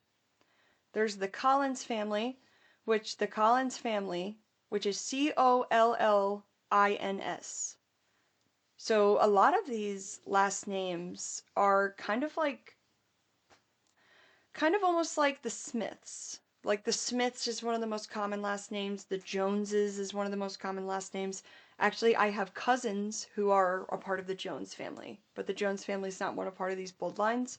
But I'm just saying that, like, if you kind of realize that some of these families have last names, like, I wonder if somebody listening is like, I know somebody whose last name is Collins. Like, Well, that doesn't mean that. it is very possible that they could be part of the bloodline, but they're just not famous or anything. They're part of the family. Oh. So, the Collins family has ties to Santaism and ritual sacrifices, and Tom Collins is basically known for locating the Ark of the Covenant, which is in Africa. And the Collins family has also been known to arrange marriages within the family to distant cousins to keep their bloodline pure. Or I heard the Rothschilds did that too. they do that. Well, allegedly they do that. Oh my god, I found that in an article though, like that they literally did. Oh, really? Yeah, that they wanted to keep the family, only the family rich, and the family within the wealth. They say that the Illuminati does this. They marry other Illuminati members, or they're basically forced to marry other family before, members. like now, like back then, like when the Rothschilds first started. I'm talking about like when the five sons separated and went out throughout Europe and like dominated the banking. Like it said that around that time, that's when they would marry cousins. Ugh! So that was back in the 19th century. So It's pretty gross. So maybe they like do it more within other. I guess it just depends on what's out there. You know, maybe there might not be a boy of age for the next woman. So you gotta go with your, you know, your cousin instead of the other person's family. You know what I mean? But of course, if this is actually still going on, probably, Probably. it's all kept very quiet. And I'm not gonna tell you. Oh, the Prince of England is marrying his cousin Ew. today. Gross. About themselves, and if you couldn't barely find anything about them, then we're not gonna find anything at all. Like they literally paid and not let us see anything. And it's like, do we really want to? Like, I just want to be a little fly on the wall. Mm-hmm. See everything. I wish I could. God. Well, Michael Garrett Collins went from rags to riches by basically getting into the silk trade, which generated him billions of dollars. And he actually has a base in Oklahoma, and Oklahoma has actually been known for a stir of Santaism kind of activity. And let's just say he keeps his life very private, as most Illuminati members do. I mean, the Illuminati doesn't really exist according to Google, but whatever. Now we're going to get into the DuPonts. The DuPonts is a long line of family members who marry each other to keep the bloodline, and they have long been associated with Santaism and occult practices. Alfred DuPont is one of their members, and the Cincinnati Enquirer actually broke a story about him that his niece Coleman was a long-time visitor of the expensive houses of prostitution of the state. And it was revealed that I guess Coleman had reached out to Alfred DuPont to help raise her child, which she had given birth to him. And basically, when he refused to help raise the child, she shot him. And that's Marie DuPont. So you can read into that story however which way you want, but there are a lot of different versions of the story, but the Cincinnati Enquirer specifically broke the story that he was shot, and it was by a family member. Then there's the Jacobson family. The Jacobin movement actually started by the Duke of d'Orleans, and this became another illuminated form of Freemasonry, and they have also affiliations with the occult and Santaism. The Freeman family is another family that's part of the bloodline. They're not as well known in the Illuminati, but they do have many Grand Masters within their family. Gordon Freeman is actually one of their members, allegedly, and Gaylord Freeman has been known to also be a Grand Master, Although never entering the political field, he was known to be a prime advisor for the White House, and it was documented that various congressmen and presidents would seek his advice. And then Governor Orville Freeman was a previous governor of Minnesota. And basically, they say the Freemans have had connections to the U.S. government since it began. So, this one really shocked me. I did not know this. The Kennedy family. There are roughly 200,000 Kennedy members of their family, and they are said to be one of the top families in the Illuminati, and their name actually originates from Ireland. Jackie Onassis, which is previously Jackie Kennedy, actually married into the Kennedy family, and it was noted that her sister married a man that was part of a group of the Scottish branch of the Illuminati. And the Kennedy family actually stems from Brian Bourne, who was also called Kennedy, which is Cauneddi. So that's like the Scottish version of it. But when they moved to America, they changed Kennedy to a name that would fall more within the modern parameters of society. So it's kind of well known that I guess these families would change their name, and a few other families actually do this that we'll talk about. It's crazy how easily you can just change your name. Mm-hmm.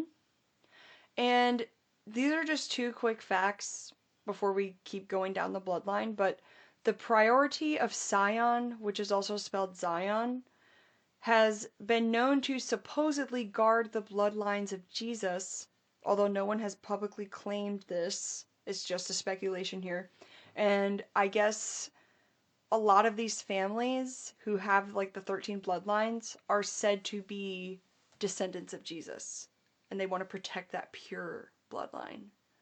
And then the Knights Templar is a group that, quote unquote, defends Christianity in relation to protect these bloodlines even further.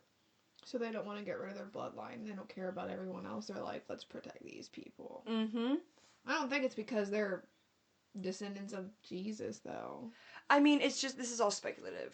Oh, but, I know. No, I know. I'm just thinking of my own thought. But I do feel like, why else would they be so apt to protect the bloodlines if it wasn't related to somebody very, very important? But because they've been in power for so long and they don't want to get out of that power. Yeah. And because if they started early and they knew how to manipulate and stuff, like the Rothschild at an early time, they were able to dominate the 19th century and then go into the 20th century dominating just by manipulating. And it's like, I don't know. I do feel like maybe it's not Jesus, maybe it's somebody else, but like maybe this bloodline has like, okay. They don't want that money to get out to other people. They don't want the secrets to get out to the other people. So they'd rather keep whatever they got going on within the family, because if everyone were to know what they did, then they wouldn't really be like, they wouldn't be who they are. I think that the rarest blood type out there is Rh negative. I think that that's like one of the rarest types. And I don't have Rh negative. I'm AB positive, I think is what my blood type is. And AB positive is, I mean, it's a very common type of like blood type, but I think that maybe like the rarest blood type has to do with why they want to keep it so like. But it also makes me think about like when they keep dogs in the same bloodline. Is it working? Yeah. Sorry, I was looking up what is the rarest blood type. And it makes me think like a dog breed, they keep breeding within the same mom and dad, and like people think that like pure like breds can have the most issues, which is weird because they're keeping the same blood, but they have the most issues, which doesn't make sense. Like mutts are usually healthier, and I'm not trying to reference humans and dogs, but when I think of like bloodlines and they're trying to keep it pure, it's like after some point you need something different. It can cause like fucked up genetic shit. So the rarest blood type in the world is Rh negative, and it is known as golden blood. That's weird. They say that fewer than 50 people known in the world possess this blood type, and I think that these 13 families are part of this. And the rarity of this blood type is so rare, and the individuals who have the Rh negative blood types are said to have certain health complications, including fragile red blood cells. And basically, this blood type was actually discovered in 1961. And Rh negative is used to treat, I guess, individuals who need blood transfusions. So I just find that very odd, but I feel like these families probably have that Rh negative blood, but we'll never know. You never fucking know. And if they did, if they have health complications, though, I mean, if so, with you having the most rare blood type, it said that you'd have health issues because of it, like the veins and shit. Mm-hmm. It's entirely possible that basically maybe that's why they want to keep it so pure, but back to the 13 families. So the Stewart family, this is literally all the information I have on them. They are descendants of Prince Charles, and they also want to keep their bloodline pure. And I actually do know somebody that has the last name of Stewart, but they're a pastor. And I also know somebody with the last name of Collins who actually works with us, well, in my company, essentially. And he's very German and has like blonde hair and blue eyes. What if, because we all heard Prince Charles is like 13 families. You gotta say that again. Like how Charles, have you seen how like Prince Charles, like the old one, like he's a reptile? Have you ever seen Yeah, this? I've Like, seen how that, he like has the like qualities. Mm-hmm. What if like these 13 families are like Reptilian. they've been for forever and they've kept the bloodline because That could also be associated with this as well. I don't know, because there's so much information. Yes, because as we get down the line here, we're going to talk about the Vril Society and how Hitler actually had connections to them. So next we're going to talk about the Onassis family, which they are said to be the quote-unquote movers and shakers of the world. And they're actually one of the top 3 merchant families in Smyrna. And they are also one of the most influential families in the world and in the Illuminati, allegedly. And the most influential member of this family was Aristotle Socrates Onassis, which was obviously named after Aristotle. And by age 23, he was a millionaire by basically becoming a shipping god. And he was known as a ruthless man. A lot of people speculated that he got his money in various ways that were crooked. And guess what? Aristotle Socrates Onassis actually ended up marrying Jackie Kennedy after JFK died. So it's very obvious that Jackie Kennedy wanted to remain in this group. Yeah, and JFK just wasn't making it for the group. And then this is just a little quick fact. Another influential family friend of Aristotle Onassis, his name is Stavros Nicharos.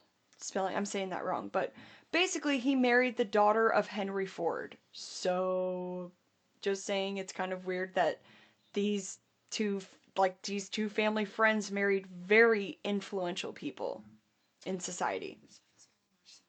And it's like you don't go to think like, oh, who did the Ford daughter marry, and like and then are you going to look into that person, and then there's a lot of, you really got to do work, and you really got to know what the fuck you're talking about, because if not, then it'll just be right there and you'd never know it happened.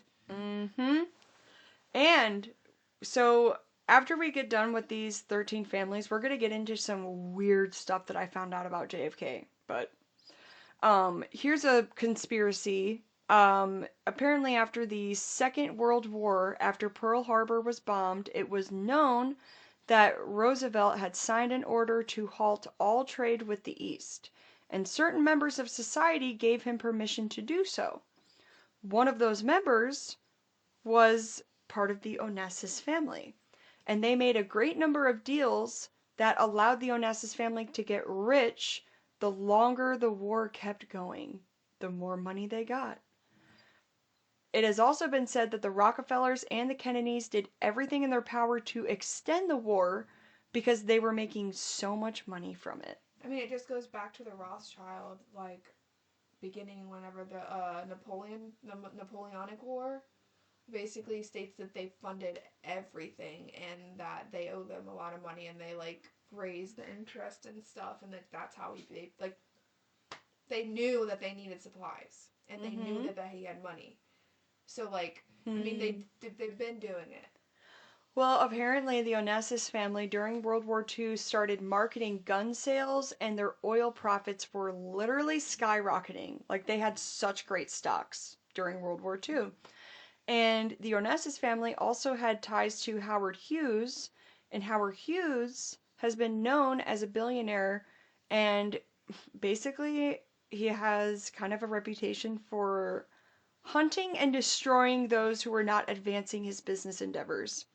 And the Onassis family once arranged for Hughes to be kidnapped for a month, and during that time, it is speculated that he was injected with heroin and subjected to torture. So, Howard Hughes is another can of worms that we literally cannot unpack because there's just too much here. So, now we're going to get into the last few families, which includes the Rockefellers and the Rothschilds, but before we get to them, we need to talk about the Reynolds family. The Reynolds family is one of the most elite families of the Illuminati. Although they were not part of the original bloodlines, they have a huge impact on the group itself because they practice dark magic and the occult and Santaism. And it is supposed that their bloodline makes up a large portion of the members of the group. Many family members of this group have been known to be authors of occult books that deal with Santaism, including Magic, that's the title of the book, Divination and Witchcraft, and then 100 Years of Magic. All of those books were written by members of their family, and they are also known to be part of the banking industry and big tobacco. The Reynolds family was also a major exporter of aluminium, and Borden Gray has been revealed to be a large supporter of occult practices, and basically their companies generate billions of dollars every year as a major funding source for the Illuminatists. So surely not every person that has Reynolds as their last name is a bad person. But it just becomes very clear that especially a lot of small businesses in North Carolina specifically are owned by the Reynolds family and generate over $6 billion every year. And they're a major player in the world of billionaires. So they're not a part of the bloodline, apparently, but they contribute to them, which is why it's said that apparently there were only 12 bloodlines, but now the Reynolds family is somehow part of this, even though they weren't born into it, because I can remember the 12 families. I feel like I can remember, like, oh yeah, at one point maybe I did say 12 families. I'm like, oh, 13 now, it seems normal. So now all of a sudden it's... Yeah, so they say that there's 13 now, but originally there were 12. And I feel like what I'm trying to say is, I feel like when I was younger, maybe, like, I knew there was 12 families. I don't know. Either way, whatever. Information runs together, especially over time. I don't know, what I'm really thinking now, and I'm just looking straight ahead, I'm thinking about everything is about money.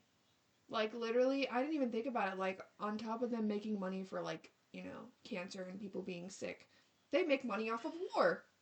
Yeah. I didn't even think about it. I'm like, all of these wars that have been in our past, and I'm just coming to this whole big mind blow that it's all for money, for the big families, and they didn't care. It wasn't, and it all comes back into full circle is where they try to divide everybody, and we're basically killing ourselves and each other for their benefit, and it's just proves my point that they literally try to separate us, and it works, and that's why we can't do shit for ourselves.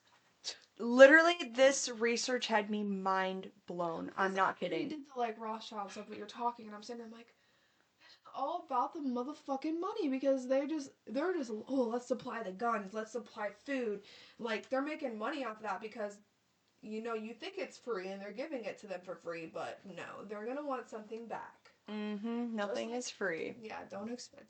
There's people in my life that expect something in return, and my brother. I'm just kidding. But no, they expect something in return. So don't ever think that it's ever. If you get something from the USA, you getting taxed. Mm-hmm. And the next part of this bloodline, which I found super interesting because I had learned about the Rockefellers, throughout childhood, like in history class and what was it, social studies, we learned about the Rockefellers. And it's just kind of crazy that like I was so like indoctrinated to think that the Rockefellers were so good to society. And let's just say, through this research, I found out that they are literally one of the most wealthy families in the world and in the Illuminati, and that the Rockefellers are known to be very secretive to this day.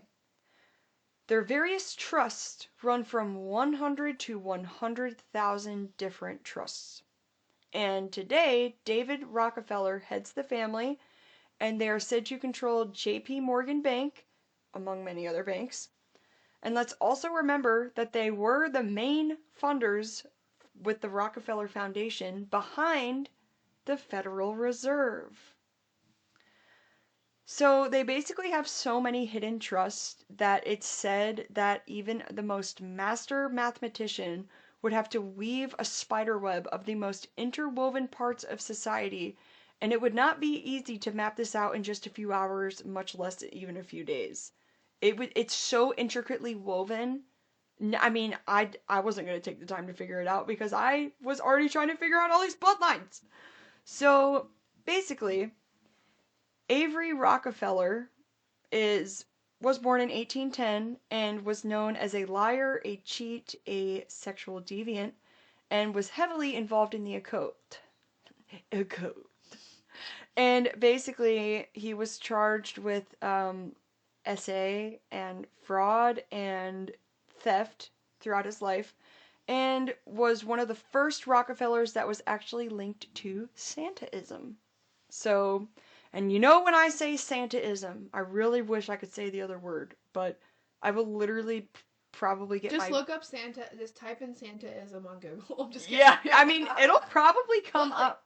Santaism. Yeah. Just mix around a few of the letters, you know what I mean? I wish I'm I sure could. Google will recorrect it for you. Yeah. I wish I could say it here, but YouTube does not allow that. So, sorry. Now, let's get into the Rothschilds. The Rothschilds bloodline was one of the first families that helped build America. They actually moved to America in 1814. The Rothschilds were actually a part of a British family that were involved in supporting the Zionist movement in the late 19th and 20th century. They basically played a very early role in the creation of Israel in 1948. They also had a complex combination of historical events, political movements, and global developments throughout the aftermath of World War II and the Holocaust.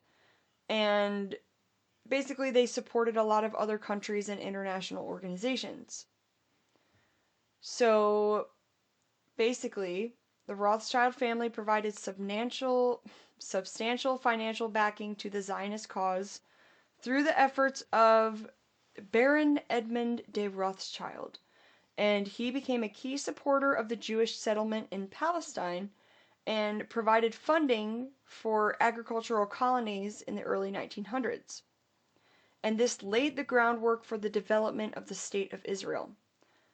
One of the most significant contributions of the family's influence on the political realm was Lord Walter Rothschild, who was a prominent British Zionist who was instrumental in securing the Balfour Declaration in 1917.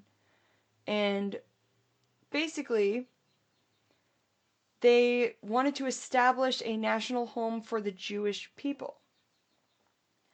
And the Rothschilds helped facilitate the purchase of the land in Palestine for Jewish settlements and basically helped establish to buy the land of Israel to create the Jewish homeland. The Star of David was associated and introduced to The Star of David was not a symbol that was introduced to Israel until the Rothschilds introduced it. And the pentagram is actually a sign that is used by witches, magicians, the occult, and Santaists. And original last name of the Rothschilds was actually the Bars. So Bauer, the Bayers. Bauer. Or Bear? Bauer, Bayer. I'll say Bayer. I'll just keep it as Bayer. And they became known as the Rothschilds after Mayer Rothschild, who had the 5 sons, basically changed their name from Bayer to Rothschild because in German, Bayer means red shield, and they basically wanted to protect that identity. So Mayer Rothschild had 5 sons: Solomon, Nathan, Carl, Jacob, and Amschel. And Ashma. I thought it was Ashmal. Ashmal, you're probably right. I didn't listen to a lot of I videos. actually did. Hell, it went. I fucking did a whole excerpt about the Rothschilds on here, but I know some stuff. Okay, well, it's his middle name was Mayer. Say it again. Ashmal Rothschild. That was the father's name. So he named one of his sons after his middle name. He spent his entire life teaching his sons to establish business as he did, and they created basically the most major banks in the world to dominate all of the European banks, so in order for them to become the richest family in the world. The Rothschild family controls at least half of the world's wealth today, and their family is worth trillions of dollars now. They also had alliance to the Oppenheimers, another rich and powerful family, and they also financed Cecil Rhodes in South Africa and controlled 90% of the Earth's diamond mining operations. The Rothschilds family indirectly funded a chemical plant named IG Farben, which was controlled by their agent Paul Warburg, as we spoke about earlier. Paul was basically funding the Hitler regime and Nazism, and David Icke, in his book The Biggest Secret, reveals that it was the Rothschild that arranged for Hitler to come to power through secret societies in Germany from the Toul and Vril Society. So, the real question is here, why would the Rothschilds do such a thing by funding or supporting Hitler secretly if they also had a Jewish heritage? Well, they're not only Jewish. They're Jewish and German, and they don't care about their religious heritage, and that's the point. They care about their bloodline, which is keeping their bloodline pure, and they care about getting as much money as they can to remain as powerful as they are. War is the biggest moneymaker to the Rothschilds, and they don't care who wins the war. They just care that the war continues, so they can keep making a profit. For example, during the Civil War, they actually funded the United States South and the North, different areas that were involved in the Civil War, and the South was financed by the Erlangers, who are actually relatives to the Rothschilds. And during World War II, the Rothschilds were loaning money to Germany, and they were also loaning money to the British and the French. So they were funding both sides of the war. Mm-hmm. Yeah. Well, we have a few more bloodlines here, and then we're going to get into their secret meetings. So there's 2 more families. The Russell family bloodline. I actually know several Russell families, but I know they're not like royalty or anything. I just find it a very common last name. Charles Russell was part of the Illuminati and proved to be a Freemason. He was a major believer in phrenology, which is the study of bumps on the head that helps somebody predict the future. One of the most interesting facts about this man is that he owned a cemetery, which is something that most people in occults aspire to do. There is a certain amount of privacy that's attributed to those places in respect for the dead, but some say that they use these places for other nefarious activities. He was also so private in his life that it just caused so many speculations as to what his intentions were by owning a cemetery. So, just as the Smith and Jones family are very common last names, as I said earlier, Russell is also another very common last name. Just to be clear here, not every person with the last name of Russell is linked to the Illuminati. They're just spawn springs that have no knowledge, and then like the main family had sex with an outsider and they didn't want him to know. I'm just kidding. It's probably possible that they are all related in some way, but rumors have circulated through Ireland and Scotland that this family, the Russell family, had ties to magicians and witchcraft. And Charles Russell married a woman with the last name of Ackley, and his wife actually became well known for predicting the socialist revolution.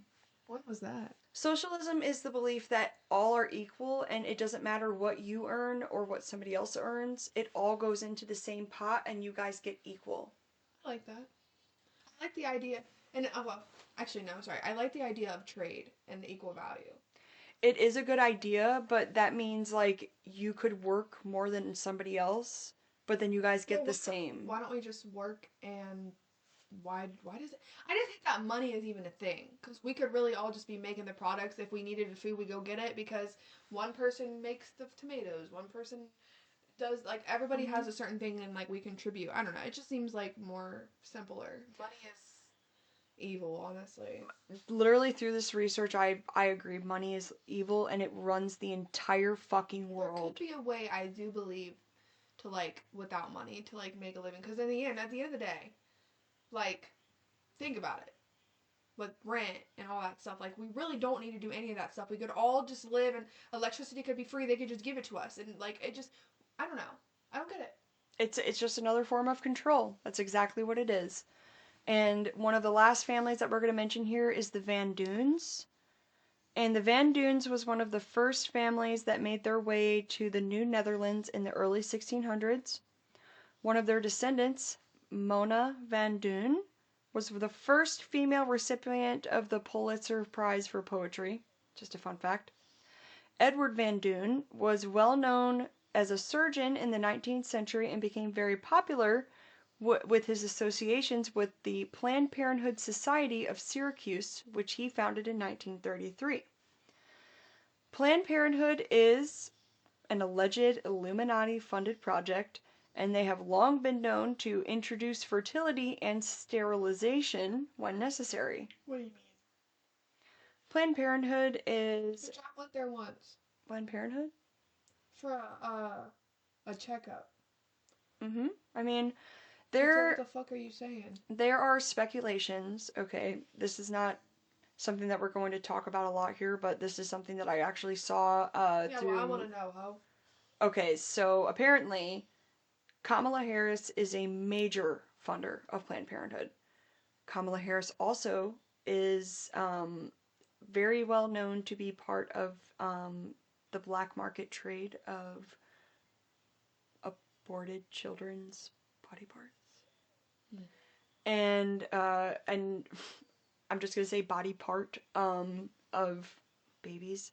And basically, when I was hanging out with these German guys over the weekend, and they said that Planned Parenthood in like Europe and stuff, they're not regarded as a good company.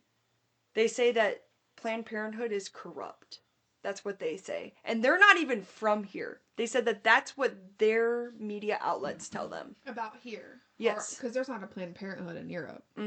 So they say that Planned Parenthood is corrupt, and what they know about it is that in like, I guess like in like the dark web, I guess, they say that it's known in Europe that you can like buy Stuff. children. Yeah, you can buy stuff. Yeah, on How like... the fuck do they know that? That's what they told me. How the fuck would those German motherfuckers know that? Well, a lot of things aren't censored over there like it is here. Like all those, like all the what's it called, the strikes and shit that's going on. You don't see it unless you actually look for it. Yeah. Well, whenever TikTok shut down, we all know something changed. Absolutely. Let's be fucking honest. Absolutely. Dude, I'm seeing it as soon as it came back, dude. I'm not seeing anything like I used to. I have to look it up myself. It's still there. It's just... But it doesn't come up on my FYP.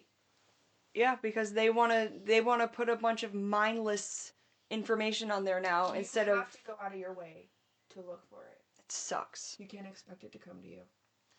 Also, this is something I didn't know. The Van Dune Candies Company, a lot of children eat this candy. Given a lot of shit in America that they shouldn't. Mm-hmm. It's just kind of weird that they also have associations with the Illuminati, so... But the first meeting of the Illuminati was in Ermenville near Paris, and Matthew Kennedy basically was friends of the Stuarts, who we also talked about, and the Illuminati is said allegedly to be descendants of Jesus, okay? Now this is something that I've been waiting to get into. So I found out some dark stuff about John F. Kennedy. John F. Kennedy was basically regarded as one of the greatest presidents that the USA had ever seen. But although the Illuminati was very secretive, they allowed certain things about JFK to be publicized in order to lead to his overall downfall, because he was embarrassing them, essentially. He was being too open, and John F. Kennedy was known as a sexual deviant.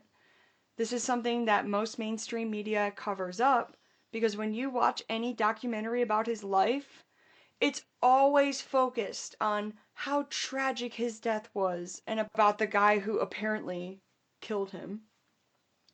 And there was a rumor that emerged that he held several nude parties at the White House. And McGeorge Bundy, actually spoke about having connections to the Kennedys, and he knew about JFK's sexual appetite. Through JFK, you kind of see that he had a long list of lovers and affairs, such as Marilyn Monroe, Zsa Zsa Gabor, and Jane Mansfield are just to name a few. And JFK and his brother both reportedly slept with Marilyn Monroe, and this twisted into a very complicated web when one of JFK's friends, who was supposedly head of the Satanic Church, which somehow it was involved with Marilyn Monroe, okay, the head of that church. Because she knew something, and she knew too much, and she probably didn't fuck with it. Mm-hmm. Because I don't think forever Hollywood was a part of, like, I don't think they were always a part of, like, the Illuminati. I think at one point it started to be used heavily for us. Like, but that's also when TV and stuff started to be more made, because, like, with us to progress, they are able to add more shit. Like, because then how are they else? We're not going to see it on the internet because there ain't no internet. Mm-hmm. And when it comes to Jane Mansfield was recorded to have a special night with JFK in Palm Springs in Malibu, and it was documented in historical text that JFK also had two very powerful friends in the mafia, such as Joe Fischetti and Meyer Lansky. And this is actually true and based on real events. JFK was also accused of having a party in which him and another couple were having intercourse with each other in sight of each other, and then switched partners in front of a window where other people on the White House lawn could see what was going on, and they could see that Jackie Kennedy was nowhere in sight. And for some reason, JFK is still portrayed in the media as one of the greatest presidents of all time, even though he was doing that shit. I mean, because probably, I guess, he didn't hide what he did. At least he was honest about being a fucking sexual weirdo. All these motherfuckers hide it. All their weird, shitty, sexual, weird fantasies they got going on, it's all hidden and it's weird. I mean, we don't need to know, but ew. It is very odd. At least he was open about it. I mean... Well, that's what was embarrassing. And they didn't like it. They're like, fucking stop. Like... Yeah, they were trying to warn him. Stop letting him fucking know. But he knew he was gonna die, though. You know that. Mm-hmm. He knew it was coming. I think someone talked about how, like, he knew it was coming and he basically anticipated it. Well, quickly we have to get into Chinese culture, because the Chinese are actually associated with ties to the Illuminati. And in Chinese culture, La Ka-shing known as the ruler of Hong Kong for a time, and Li Ping, or Peng, is also known for frequent visits to the Rockefellers when traveling to New York City. George Bush also has ties to the Lees family, or the Liss family. And it's pretty strange that people in the Capitalist Party would have such strong, secretive ties to people in the Communist Party. It's just kind of weird that they would be working together so quietly, is my point. Because it is known that the Illuminati was trying to establish this New World Order in the East.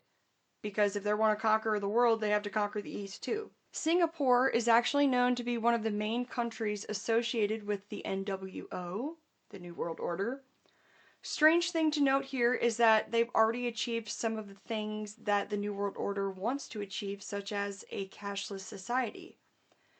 And just a weird fact to note here, this is so random, but apparently men with long hair that go a few inches below their neck can actually be sent to prison for almost 3 years. Here? In Singapore. Oh, in Singapore. Yeah, that's a law today. So if your hair goes just a little bit too longer than your neck. God, South Korea's laws are fucked too. Mm-hmm. You can't wear jeans because it's Midwestern. It's just weird.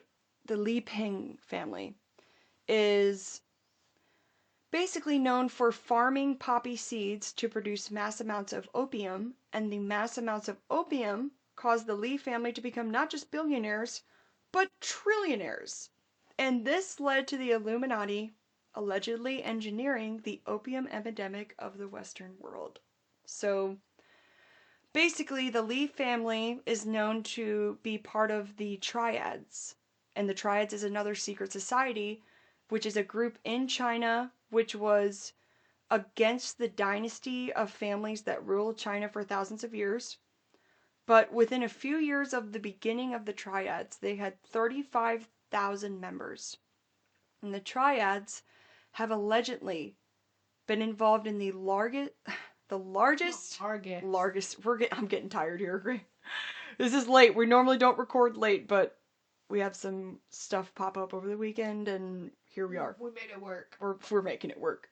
So basically, the Triads were a part of the largest drug distribution networks in the major cities around the U.S., such as like LA and New York City, and the network has been known as the Golden Triangle for many years because it's speculated that the Triads and the CIA were working together among various communist sources to cover up large imports of heroin to the Americas, and a number of government officials are apparently involved, basically to keep more people addicted to this drug so that it is more easier for them to make money off of the sick. I mean, I believe it. I mean, at this point, I'm the person that believes. I believe it all. I mean, it has been speculated that apparently there have been just free heroin out in the open for people to take on skids. That's just something that I saw through TikTok one time. I've not ever seen that video again. But basically it was said that there was like skids of drugs, of like opium placed on like street corners. That's fucking nuts. And Imagine yeah. that. And then these homeless people would take it, and then they would try to get into rehab centers, and then they would somehow be getting money from that, and it's just like this whole little triangle. So it's fucking crazy. So basically, the Triad group is allegedly responsible for trafficking people and drugs. And the oddest thing to note here about the Triad Society is that even though they are a secret society and try to remain nameless, on a yearly basis, they have a major festival that allows them to wear shirts declaring what branch of the group they belong to, and that's probably why we know more about them than we know about the Illuminati, because they're not having festivals every year being like, this is who we work for. Oh my god. So, when we get into now the Illuminati and modern pop culture, the author of the Da Vinci Code also wrote a book named Angels and Demons, but in America, that's what the book title was called. But in Germany, it was sold under the title Illuminati. And the book basically confronts that the Illuminati controls the Catholic Church, especially the Vatican. Here's another modern pop culture reference. Marvel released a series of comics titled Illuminati that represent a band of superheroes that fight to maintain the status quo in the Marvel Universe. In 2001, Lara Croft Tomb Raider was released about a woman who scours artifacts around the world fighting a group of villains who have money and influence beyond measure. And this certainly sounds like a certain family that we've already talked about a lot here. And their plan to rule the world must be stopped. So, of course, Laura is the only person who can stop them. And the film adaptation is from a console game which achieved mass success, and also the soundtrack is super cool. I love listening to the soundtrack of Tomb Raider when I'm working on my podcast, and I also used to watch my brother play this game when I was younger. One of the most strangest portrayals of the Illuminati was David Xanatos in the Disney series Gargoyles, and he also is identified as part of the Illuminatus. And in the adult series Bones, I have not seen this, so if you haven't seen it, I'm about to ruin it for you, and I've already ruined it for myself. So, the character Emily Deschanel is on a mission to find a serial killer who eats his victims, and his name is Gormagon, and this killer is revealed in the series to be dictated by the Illuminati. Oh shit. I didn't know that. I never watched that show. I didn't really have no interest in it. I need to watch it now because that sounds pretty cool. But when it comes to music, this is just speculated that Beethoven and Mozart were quietly linked to the Illuminati. And the rapper Prodigy actually shows his opposition to the Illuminati in a few of his songs. 2 songs specifically called Illuminati and Power is People.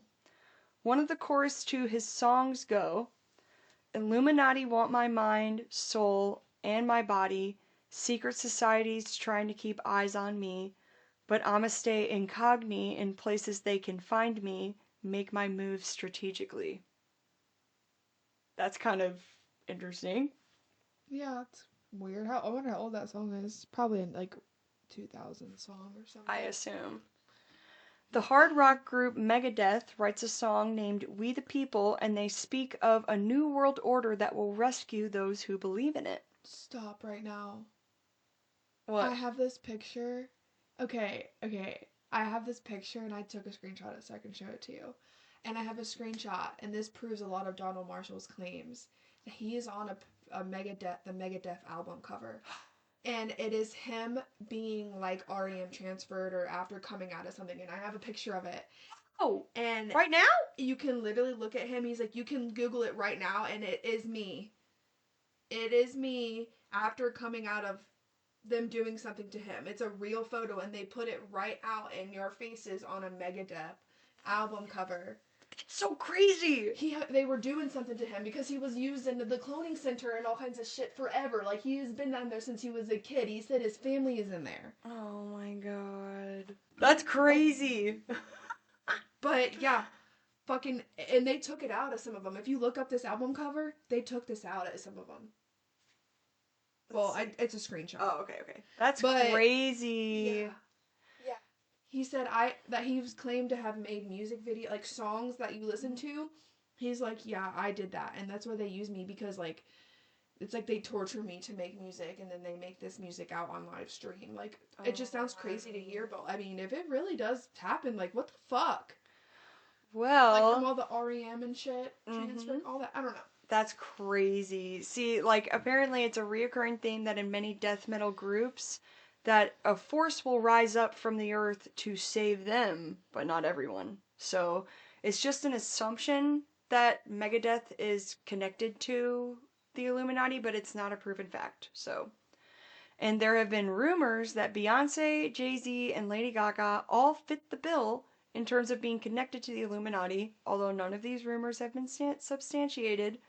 One of the theories is that the Illuminati has a very clever type of manipulation that is used in the movie and music industries, and once the stars are in it, they can be controlled like puppets. Well, because, yeah, it basically says, I have a quote, hold on, it says, he says, Donald Marshall says, if you have talent and if you're doing well, they approach you. If you refuse to join, you're killed or blacklisted. They ask them while they're still memory suppressed as clones so that if they refuse, they can't run around saying they were approached by Illuminati agents. If you want to be famous or endorse promoted into mainstream music or film, you have to go through them, and they will want a clone of you to use to return the favor. Also, they want clones of your kids if you have any, or will clone your kids to be used if you ever decide to have any. Modern sell your soul to the devil type of thing. Don't get famous. The celebs benefit from the place. They've all done badness there. It's required. They videotape everyone doing stuff just in case, blackmail material or extortion. The celebs are afraid they'll be hated about staying silent about an alien race body snatching humans. Care to guess what the curly thing going into the eye is? Vril lizards. Proboscids. Quills. For vril. Same reason celebs covering one eye are making the OK circle sign over one eye. Eye on the pyramid, all reference to vril. A lot of celebrity are vril lizard parasited drones. If the truth shall kill them, let them die. Whoa, my God. Sometimes, like, the Illuminati are these, I don't know, it's kind of all the same thing, basically. Yeah. Just different names. Yeah, and they're all connected also to cloning, which is what we're going to get into at the end here. And this is actually a conspiracy that I found in a video that David Marshall was talking about. And he said that Reese Witherspoon and her daughter could pass as the same person because allegedly they are the same person. Allegedly, Reese Witherspoon is raising her cloned daughter, which is just her. I mean, she does look really fucking much like her. Dude, when you look at pictures of them, they look like the same. They look like twins. And it's said that Reese Witherspoon is basically raising a clone of herself. Yeah, because they don't all look exactly the same. They're not perfect. But this looks identical, dude. No, yeah, for sure. Look up Reese Witherspoon and her daughter. I've already seen pictures of her daughter before, so I know she looks... But David Marshall said that in a video, which was not on YouTube, it was actually on Yandex. And I found that to be very, very alarming. Donald? Yeah, that's what I meant. Is there No. So, when it comes to the Illuminati and their role in American governments, Winston Churchill was actually aware of the Illuminati and basically said that they are the real cause of communism. And basically, the speculation is that the Illuminati has infiltrated the American government with their puppets. And for example, the Council of Foreign Relations, which is entirely funded by the Rockefellers, have their hand in all parts of society. And the way that they move their agenda is to pass legislation with the laws that favor their aim. For example, do you think that Barack Obama set the agenda for the country and the economy? Or do you think that he gets his orders from people behind the scenes? Do you think that the Affordable Care Act or Obamacare was the idea of Obama? Or do you think that there was somebody else that had a hand in that? Just a thought. Here is some interesting information about the United Nations. The United Nations goal is to establish a one-world government. Who created the United Nations? The Rockefellers and the Rothschilds, and other Illuminati members apparently. And they did this to further their agenda. And we have to add this in here because I just found it so interesting. So apparently John the Apostle in the New Testament had a vision saying that in the end of times there will be a one world government and economy system that would work without cash under one powerful leader known as the Antichrist. And of course, this is right from the philosophy that we've been talking about this whole time. And whether you believe the Bible or not, because some people believe that the Bible was written by God, other people believe it was written by men. It's very difficult to comprehend that a document so long ago could still have relevance in today's culture. It's really weird. Dude, I saw some weird stuff about how the Bible was made for us and that there was a whole other book before that and that it wasn't ever meant for us to see about how, like, I don't know, I'm not even into it, but how matter isn't real, and there's quotes from, like, scientists about, like, really, like, back in the day, scientists, like, probably don't talk about it now, but, like, the black and white pictures of these guys, it's just describing, like, how, and it is how the earth isn't, like, we just see images, right? It's a drape. But they're describing, like, how Jesus, he came back a second time as a light. And he's like, I'm not like you, so I was able to come back as my purest form. And we're not in our purest form, obviously. And he says, I was able to get out of the veil. And he was basically coming back trying to help him. And I don't know, I'll have to find this video of this guy talking about it, but it was fucking weird. It was talking about this whole other book and describing how they put this, it's a prison for us, basically, that, like, us seeing the way we see, and it's just like, we're stuck, like, we aren't free of the beautiful life that could be of our energies and our souls, or something like this. Is like, this is just like a simulation of, it's just a simulation, I guess, in a way of, like, we're, like, stuck in this way of seeing the world that, like, only certain people see past the veil. And it was kind of describing, like, how matter isn't real, and so, like, even though these feel like a thing, it's kind of like light is forming these objects in a sense. And it's like ice, because ice can freeze, and then because you can't touch through water, but once ice goes solid, you can touch ice. So I don't know, this guy was describing it, and it was fucking weird. No, I mean, I honestly, you're gonna have to show me that, because I'm gonna need to read into that. Even though we're not going to cover... But get back to that. I just wanted to say off topic real quick. No. It kind of made me think of that. Which, by the way, I know this episode is going to be way longer than normal, but there was literally so much to cover here, so... I told you, bitch, part 3. Oh. I know. So, I really just want to end it here, even though it's going to be a long episode. I want to end it at this conspiracy by the end. A lot.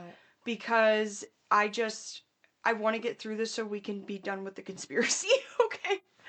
So, basically, do you think that America is truly a democracy? No. Yeah. No. We're supposed to have free, fair, and honest elections, we can't even speak on the fucking podcast without shit getting censored. That ain't free. And Michael Shore is an author who claims that the Illuminati has been staging elections since the beginning. And they say that billionaires actually run this country, and they choose who will be elected and how long they will maintain influence under their control. I literally tell people this all the time. But I've thought this forever, and people probably look at me, I'm like, I don't vote. I don't believe in any of that shit. It's fake. I'm like, they're puppets, they're getting led, like, and I've been saying this stuff myself for, like, ever now. Literally. Well... And I tell people this, they think I'm crazy. I have proof, okay? And I didn't know this until this research. Last night I figured this out. So basically, in David Icke's book, which is The Biggest Secret, he claims that every single president has ties to the Illuminati, and that there is a secret shadow government that is run by billionaires who are seeking to create the NWO, which is the New World Order. The bloodlines of 44 U.S. presidents have been shown to have royal European bloodlines, and 34 of them have been documented as genetic descendants of Charlemagne, which is King of the Franks. 19 of the U.S. presidents are direct descendants of King Edward III of England. Now, it is easy to predict who will win the elections according to the Bible of aristocratic genealogy, based in London, and the bloodline does not end with George W. Bush. He is actually related to George Washington, Millard Fillmore, Franklin Pierce, and Abraham Lincoln, as well as Ulysses Grant, Rutherford B. Hayes, James Garfield, Grover Cleveland, Teddy Roosevelt, Herbert Hoover, Franklin D. Roosevelt, and Nixon, Ford, and by Ford I mean Gerald Ford. So Bush has kinship to the British royal family, And he is also the 13th cousin of the Britain's Queen Mother and her daughter Queen Elizabeth. And you're probably thinking right now, what about Barack Obama? How is he tied in? Because all of the other presidents were noted as white men. Well, Barack Obama's maternal grandfather is Stanley Durham, which has 6 U.S. presidents as distant cousins, such as James Madison, Harry Truman, Lyndon B. Johnson, Jimmy Carter, George Bush, and George Bush Sr. Did you also know that Barack Obama is a distant cousin to Brad Pitt? I did not know that. American presidents are not... Weird. Yeah. As Kyla said, American presidents are not chosen by ballot. They are chosen by blood. Elections are rigged, and that is all you need to know. Allegedly. Like any group, there are symbols and language that are used to, be in their culture, in their society. And the primary code is the Isisin, which is the 5-pointed star, which is basically, they say it's a religious symbol online, but it's actually an occult symbol. We've already talked about the all-seeing eye and whatnot. And Pythagoras actually was known for creating a secret language of numbers that is said to be used in the elite members of the secret society even today. And that the Illuminati is a secret society that is based on these numbers. And apparently we're going to just go down the line here. Before we get into the numbers though, it's said that apparently the number 13 is infused in the McDonald's logo. There's the 1, and then there's the M, which is said to be the 13. 13. I've heard that before. 13 is, I guess it's just part of their language. I only went to 12 here. I wish I would have went to 13, but the Illuminati apparently also controls sports. Apparently the owner of the Pittsburgh Steelers and the Detroit Lions are known as Knights of Malta. Distraction, like it's not a good thing that they want you to like go to these big arenas and stuff. Like there's a reason for it. Like, and it's not a good thing. So it's like to get everybody's energy like ramped up. It's like an energy vampire type thing. Yeah, is what I heard. It's just weird. It's weird the real reason behind all of because sports. It's like people love sports so hard, and for what meaning does sports really have? It's just something to fucking freak the fuck out about. Mm-hmm. You know what I mean? It is well known that apparently Walt Disney was a 33rd degree Freemason, and he built his famous park to distract people from the New World Order, which is happening around us. The Disneyland theme parks are meant to confuse the minds of children and adults through much symbolism of the occult, which is still said to be prevalent in these places today. And apparently the Illuminati have used numbers to set dates for important events, and here are some numbers with the significance behind them. 1 is the unity of the mind, body, and soul. Number 2 is the division or separation from the spirit. Number 3 is for royalty or the Trinity. Number 4 is for the foundations of society. Number 5 is the protection from death. It also represents the law of fives, which is meant to basically the mind's power to perceive truth in everything. Then there's the number 6, which is mankind being created on the 6th day, representing humanity as a whole. Number 7 is the 7 mystery schools of religion and the 7 laws that govern mankind according to the Illuminati. Number 8 is the number of the sun and its worshippers, which apparently it takes Venus 8 times to orbit the sun. Number 9 represents the number of divine completion and the fall of mankind. Number 10 is the law of authority, which is in conjunction with the 10 Commandments. Number 11 is the number of destruction and death and the judgment of man, hence 9/11. 9 represents the divine completion and the fall of mankind. 9. 11, the death and destruction and judgment of man. Just saying, very weird. It's also another thing to put, like, different countries against each other as well, and to make you think that it was someone else and not our own people.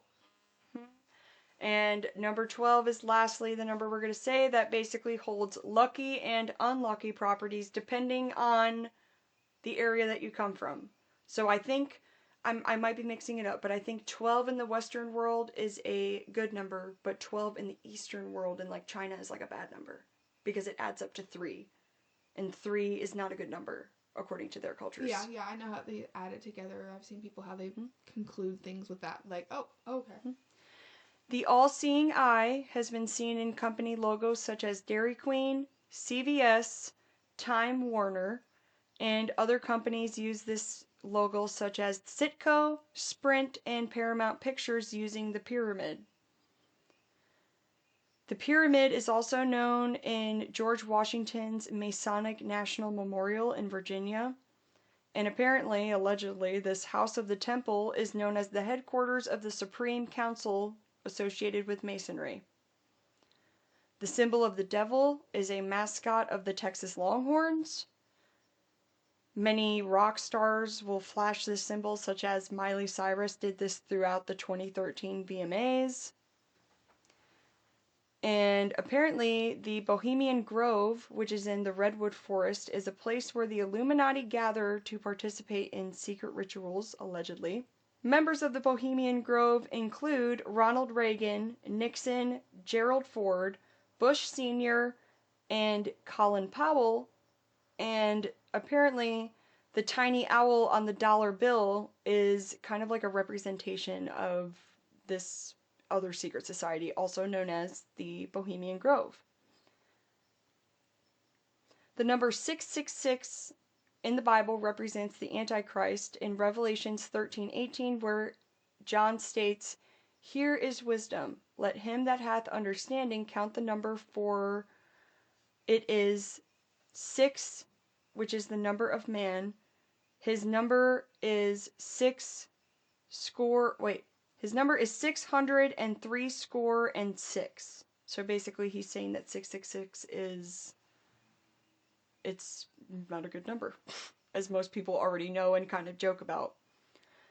And I don't like that number. And then fire and flames is a number symbol of the Illuminati, and it represents enlightenment. And this Illuminati symbol is on the Statue of Liberty. Does the Statue of Liberty represent freedom, or does it represent the goddess Semiramis? Yeah, Semiramis, which is the whore of Babylon.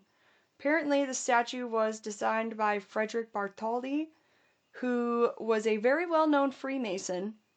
And the Olympics had the torch, which was introduced in 1936.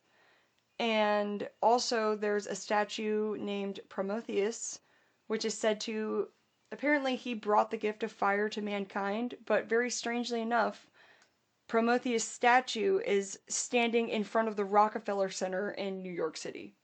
Shit, I went.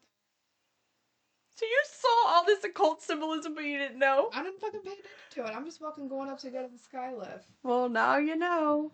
Damn, I went to the Rockefeller Center, all of it. Damn, that's crazy. I need to go. Because they're like one of the ones that have the fuck. Of course, they have a fucking building and a tower. What's it even fucking there for? To observe. Yep. Well, apparently, another symbol of the Illuminati, which is the most prominent symbol, is the Washington Monument. They say it's an example of military power, but there's also another obelisk monument in like the Vatican, and there's also like many others around the world. It's basically said that it's like a sign of like the Illuminati's power. And lastly, the Nazi salute is the occult symbolic gesture that originated from the Tool Society in Germany. And basically, the Nazi salute represents the passing of one's power to the leader who accepts the salute. So, apparently, like, people would salute Hitler, and then he would like salute them back as like, I accept this. Which I find it super weird that Elon, like a few months ago, Did that? basically did that, and that was very odd. Yeah, I forget who it was, but it was. I think someone else did it jokingly, but it was funny as shit. Like, you don't fucking joke about that. Well, now we're going to get into some major conspiracies, okay, about people in Hollywood and their associations with the Illuminati. We're also going to get into the Tavistock Institute and then Agenda 21. So here are some rumors about the Illuminati initiation. One rumor is Kanye West snatches the microphone out of Taylor Swift's hand during the 2009 VMAs and basically just embarrasses her by saying, Beyonce had one of the best videos of all time. And they say that, like, humiliation is basically one of the things about it being initiated into the cult. And they say that why did, after 2009, Taylor Swift's career just take off? Oh no, I didn't even know that. I mean, it took off. I mean, I don't know the fucking timeline, but Yeah, apparently it was after this. And then also, one thing that is very, very odd is the fact that Beyonce has been very generously thanked in many ceremonies known as, the Grammys, the VMAs. And not too long ago, people actually started noticing this trend of thanking Beyonce, and JoJo Siwa made a video that went viral for thanking Beyonce, and shortly after this, went completely silent for like a month or two. I know it freaked me out. But I think she was fucking with us. I really do. Because Or what if she was in trouble? What if they were like, you do not say that. You're gonna lose your life if you keep doing that. And then she maybe just got scared. Or they sent out subtle hints on her doorstep. Oh, it's... Jack Beach. Yeah, apparently she like went to Hawaii to like hide or something. That's what's rumored anyways. Another rumor is Dave Chappelle, which is a famous comedian, references Martin Lawrence's alleged nervous breakdown when he says in a comedy skit, what is happening in Hollywood that a guy named Martin Lawrence will be out on the streets waving a gun screaming, they're trying to kill me, they're trying to kill me. What is happening in Hollywood? Nobody knows. The worst thing is to call somebody crazy because that's dismissive and it's BS. These people are not crazy, they are strong people, and maybe that environment is a little sick.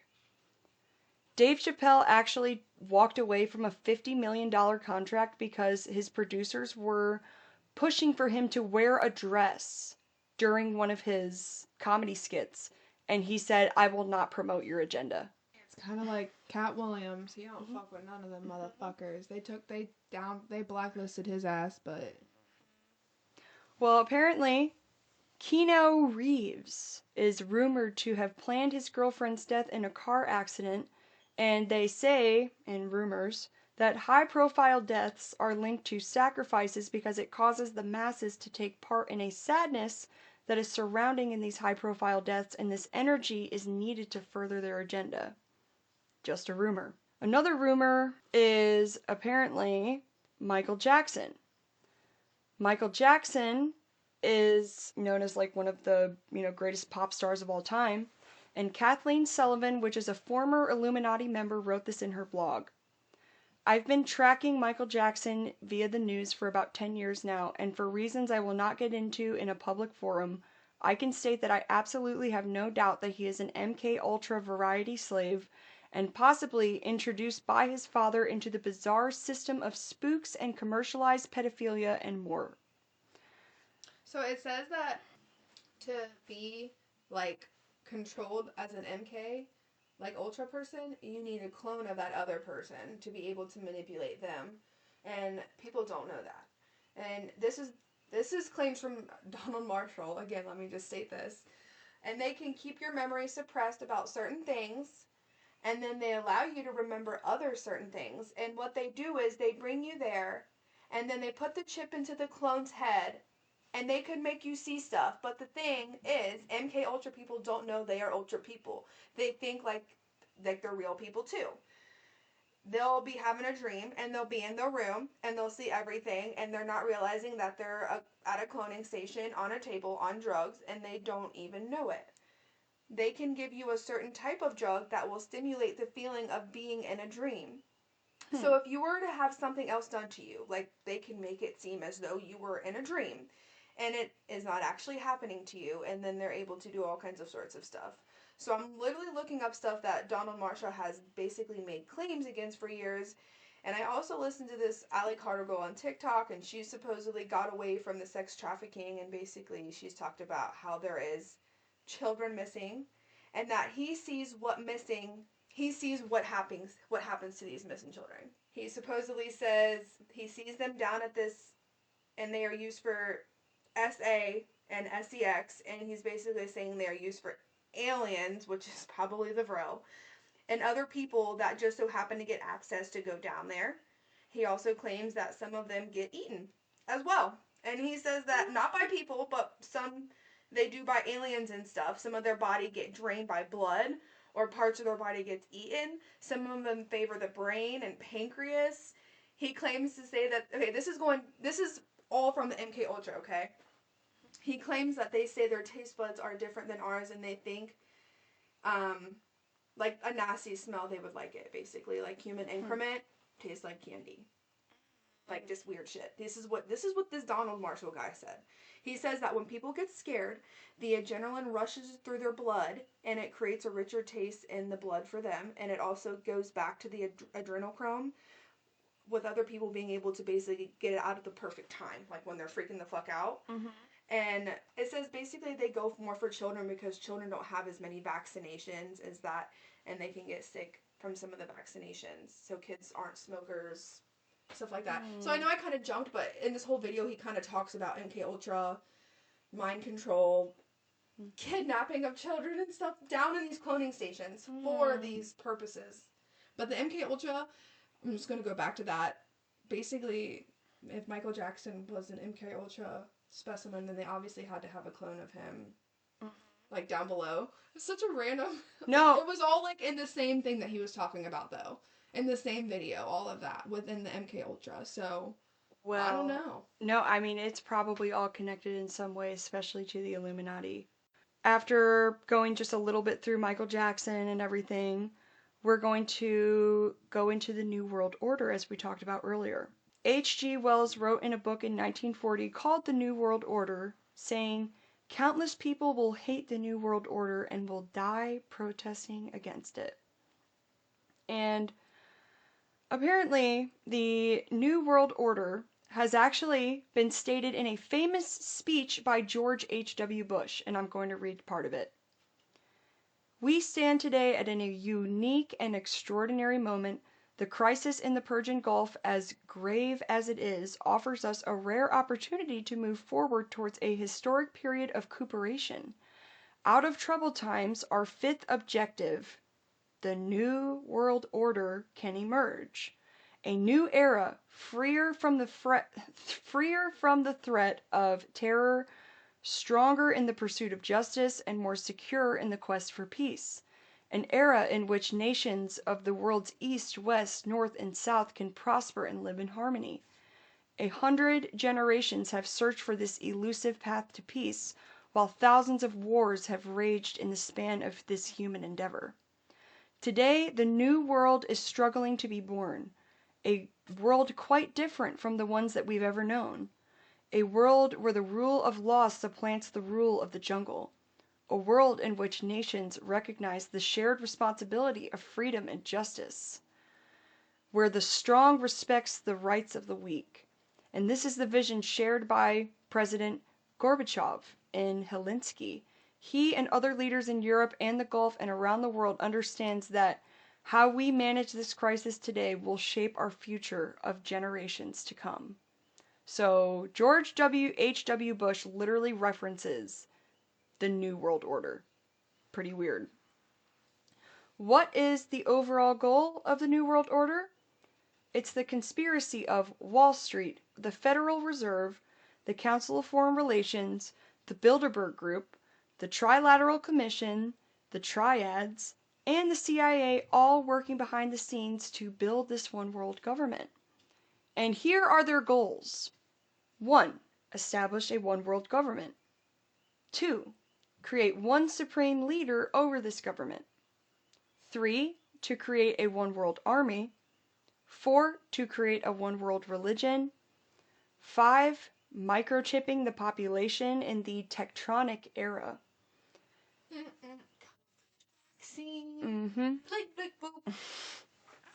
Motherfuckers inside. I'm like, Mom, do not get your fucking body. Do not get the vaccine. And she didn't. It's so bad. I didn't get it. And we have 6. Establish the international economic order of a cashless society. That's scary. The scariest thing is to have a cashless society. No. Because then they control everything. They could just take your money away in a second.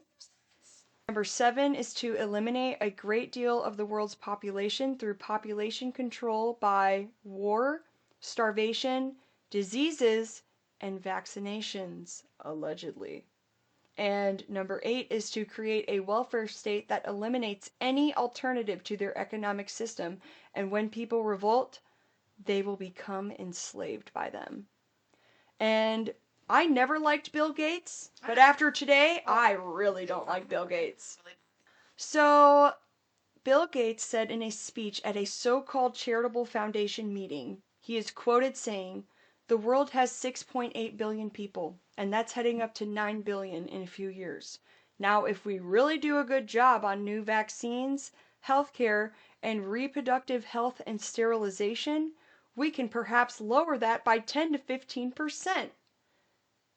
And if you think about it and do the math, that's the killing of 1 billion people.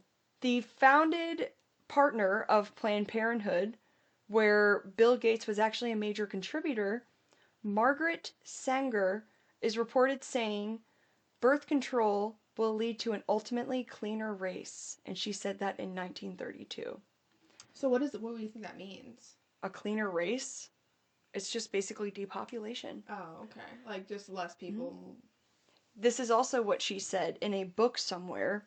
She said, "We should all apply stern and rigid policies to sterilization and segregation to the grade of the population whose progeny is tainted and whose inheritance is such that objectable traits may be transmitted to offspring." So they're saying that, maybe the people who are sick shouldn't be around anymore so then they can't recreate. That's basically what she said. But you're fucking making us sick. No sense. Now we're going to get into the Tavistock Institute, which this one is a big one. So basically, in 1922, this was funded by the Rockefeller Foundation. The goal of the Tavistock Institute is to create psychological warfare by controlling the masses by creating shocking and stressful events that the entire population can indirectly be controlled by them. The Tavistock Institute actually works alongside the Stanford Research Institute, the U.S. Naval Research Institute, and the Science Policy Research Unit in England. And it's said that this group introduced the free love, drugs, and rock music of the 60s, and that they have been known to introduce basically movements around the world. Strong evidence suggests that the Beatles were part of the MK Ultra plan as puppets. The Tavistock Institute is responsible for creating so-called movements of the ages. A book entitled The Aquarian Conspiracy reveals that the environmentalist movement, the New Age movement, and religious organizations are actually all part of a social engineering conspiracy. The first thing that this Tavistock Institute tries to do is to create a problem, such as a terrorist event, a natural disaster, or a cultural problem that gets the masses' attention. Number 2, they create the solution. So the sole purpose of the problem is to basically have the people in scattering to find a solution and exploiting the fears of the public. But little does the public know, the solution has already been prepared. And this advances them in the New World Order because they're controlling everything. The third goal is to create panic. The panic plagues the generation with anxieties about the future and how it will affect them. And this basic indoctrination is found by all media sources, such as TV, radio, newspapers, and the internet. This manipulates the masses so that they basically come to the elites for a solution. Help us solve the problem. You guys have all the money. The final goal is to show, hey, we have a solution to everybody's reaction. And the solution was already planned months ago. It's at our expense that they're doing this. And the ruling classes claim more power and control over people. And the Tavistock Institute is another tool of manipulation that uses governments around the world to be paid very large sum amounts of money in order to carry out these plans that are basically staged world events to establish an enemy to the people. And I told you. It's all I just fucking connected. said that shit, dude. They're fucking trying to make you think it's other fucking countries and shit, and it's really them. Mm-hmm. Fucking douchebags. I've been saying, I literally don't even, like, I feel like, I don't know where this came from in my brain, but I just already knew, You already knew this was happening? yeah, I just knew it in my brain. I've been telling people, like, literally, I feel like when I talk about this shit, like, people are just like, they just shake their head at me. Yeah, because people don't want to believe. They just want to keep living their life as I'm like, normal. fuck the government. I'm always about it. So, I know, I've never been for the government. Never. And now we're going to get into the most important piece of legislation that was promoted in the USA and is still prevalent today as far as the Illuminati is concerned. Brought to light at the Earth Summit in Rio de Janeiro in 1992, Agenda 21 is aimed at establishing the New World Order to control population for a sustainable development. The UN also coined this term. The UN wants to control and manage all of the Earth's natural resources so that they can ensure human development does not move beyond its ability to support life on planet Earth. They cannot allow the Earth to become overpopulated, so the core goal of Agenda 21 is to strip the wealthy of their assets and return it to the people to create a socialist environment. Socialism aims for fairness of all people, while communism is founded on the concept of a two-class system that there is the elite and there is the poor, and the poor work to support the elite in all aspects of life. And in 1993, Bill Clinton issued an executive order that created the President's Council for Sustainable Development, and this provided the opportunity for Agenda 21 to be implemented through all federal agencies. And the height of Agenda 21 is population control. So, how can we end the Illuminati? Well, if their ultimate goal is population control, the ruling class of society basically have all natural resources at their fingertips and they control them. So, the world's natural resources of food are controlled by the soil, which is controlled by the weather, which is controlled by the elites. And humans are made mostly of water, and providing fresh, clean water is not something that our nation even has. Our water is polluted with microplastics and chemicals that affect not just our bodies, but our minds. And they literally say that we're like 70, like the scientists are 70 more years advanced than we are led to believe. Like, we just don't know as much as they're telling us. Mm-hmm. Like, it's proven. How can we defeat them according to this book that I read? These are some of the points that he gave. 1. Understand that these secret societies operate in secret and that their goal cannot be known throughout the world or the public would rise up against them. So understand that they are hiding in the shadows. And if you don't recognize that, then you're just part of the brainwashed people. Number 2. Step out of the materialistic world of capitalism. It is a highly unfair system. Everywhere you turn, you are bombarded with a mind control known as advertising, and it makes you think that you never have enough and that you need to keep buying material to be happy. Step away from that and realize that every time you buy something from a major corporation, you are funding the machine. Start growing your own food and start buying food from small businesses and marketplaces. That's an interesting concept. Start buying gold because the USA government continues to accrue an insurmountable amount of debt, and the more unstable it becomes, the less value your dollar has. But if you collect gold, gold holds its value no matter what the currency is, or the value of the US dollar is what I mean. Vote for people who speak out against large governments and who are anti-war and oppose the fiscal spending of our government. Try to look at the bigger picture at what the media is telling you is number 5. Every time there is a major story that keeps repeating itself in the media, think, what is really going on here? What information is also being suppressed in this story? Try to look at media outlets who are not affiliated with people such as Fox News or CNN, as they are definitely controlled by a narrative that is brainwashing the masses. And if we do not band together to see past the illusion that we are in control and that we no longer are an internet democracy, we have to see that the corruption for what it is and that there is no such thing as equality anymore. There is the aim to create the new world order, and if you don't see that, then I'm not sure how to help you. Shut the fuck up. I don't know how to help you. I mean, we've gone through so much. If you don't believe it at this point, I'm sorry, but like that, I can't get you. Well, it's because they eat too much stuff. Their brain's clouded. Mm-hmm. They eat too much crap. They eat too much processed food. A quick 5 minutes of cloning conspiracies. Very quickly, we're going to just talk about this and then we will end it here. So, have you ever noticed that certain celebrities seem to look slightly off as what they used to look before? Maybe like their eyelids are a little more sunken in, or you just kind of look at them and you're like, that's not right. That's because your darling idol is dead. Don't worry, because they weren't killed.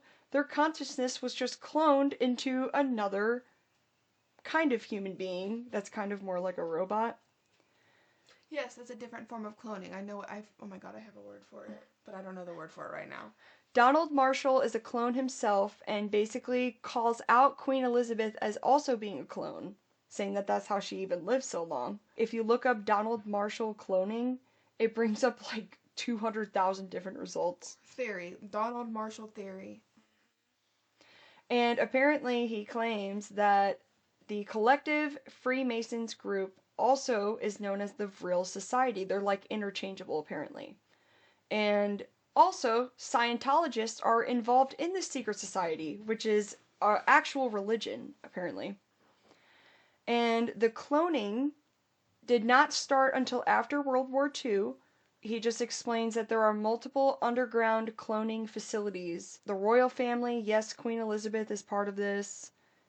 They say that Britney Spears is also part of this. Britney Spears is allegedly dead. And that is because back in 1998, right before the Hit Me Baby One More Time, Britney and Justin Timberlake got into a nasty car accident that resulted in severe burns of Justin, but unfortunately, it is alleged that Britney was decapitated. And because the star forced to be in this label, there were stories that diverged saying that Britney is dead and that she was cloned, and Donald Marshall was one of the main people making these claims. Oh yeah. Claims to say about Britney too, but And a lot of people say, oh, she just looks different because she did a lot of like implants. She did a lot of like work on her face. She claims that she did not have any work on her face in some videos, but in other videos she claims like, yeah, I had some Botox. well, there's a music video.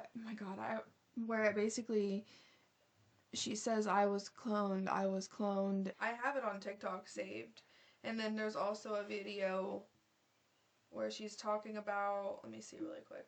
Apparently, in 2009, in her video Break the Ice, there were some hints that was showing an animated video that depicts her turning into a clone in the music video. And apparently, Marshall claims that the tubes in this video look... This is literally what I'm talking about. Yeah, apparently the tubes in this video look exactly like the real tubes in the cloning center. And apparently, he claims that Queen Elizabeth was a kind of robot. And there are also rumors that Eminem checked himself into a rehab center after a drug overdose in 2005, where he had apparently, quote unquote, nearly died. But no clone is perfect, and they say that his clone looks almost identical to him. But there are obvious differences, especially in the forehead and in the temple area. And also his ears are different. So it's the song Mona Lisa. And the Britney Spears song I was trying to talk. Well, another alleged clone is Miley Cyrus. Apparently, in 2010, Miley Cyrus was apparently killed by Disney and dumped in a California desert. So this song is in the Mona Lisa. No, this is a different one. The Mona Lisa talks about her being a clone. This one shows her going to the cloning thing. Oh. I just have it. Oh, yeah. It's gonna come up. She walks into the cloning center. Yeah, it's like animated. And he says that's exactly how it looks down underground as they're stacked on top of each other. Wow.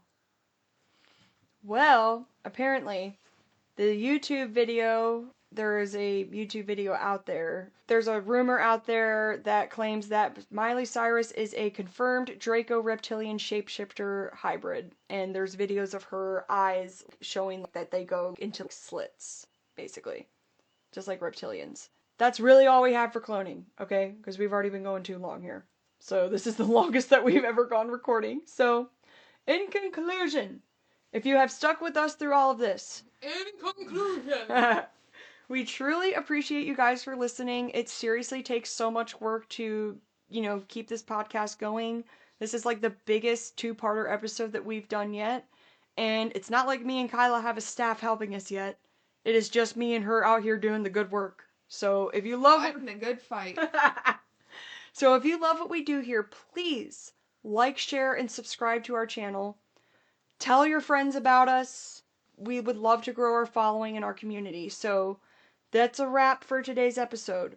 Just remember that the views and the topics discussed, especially around these conspiracies, are for discussion purposes only. And we encourage you to use your critical thinking skills. And if you want to research, we will put some sources in the bottom of the video and the description. And we do not endorse any specific conspiracies because we're not allowed to do that. Nor do we claim that everything discussed in this video is 100% fact. We approach these subjects with a healthy dose of skepticism. So remember, verify your information from reliable, credible sources, although we did a lot of the research for you. Thank you for listening and stay curious. Join us next week for our first true crime episode where we will be discussing the Atlanta murders. Very excited to introduce some new type of content with you guys. We loved doing the conspiracy episode, but this seriously took so many hours of work and research, and I'm kind of done with conspiracies for a while. There's so much fucking more. There's so much more that we literally can't even get into it. We had to speed through this last part. The research we have, there's even more after that. Yes. So eventually we'll get back into conspiracies, but we need a mental break from this for a while. Yeah, I mean, this one was just so much to cover. There was. I don't know. We'll figure it out. Well, the Illuminati, there's no way to narrow it down. No, There's too much. That so, one's a never-ending topic. It is. It really could be any way, which way. We could probably go for like 5 hours if we wanted to, but we can't because we have work tomorrow. So, remember, keep it chatty. Keep it nice. And keep it sweet because we will not be keeping it short because fuck, this one was... Love you guys, and we hope that you have a great week, and mwah, mwah. Bye!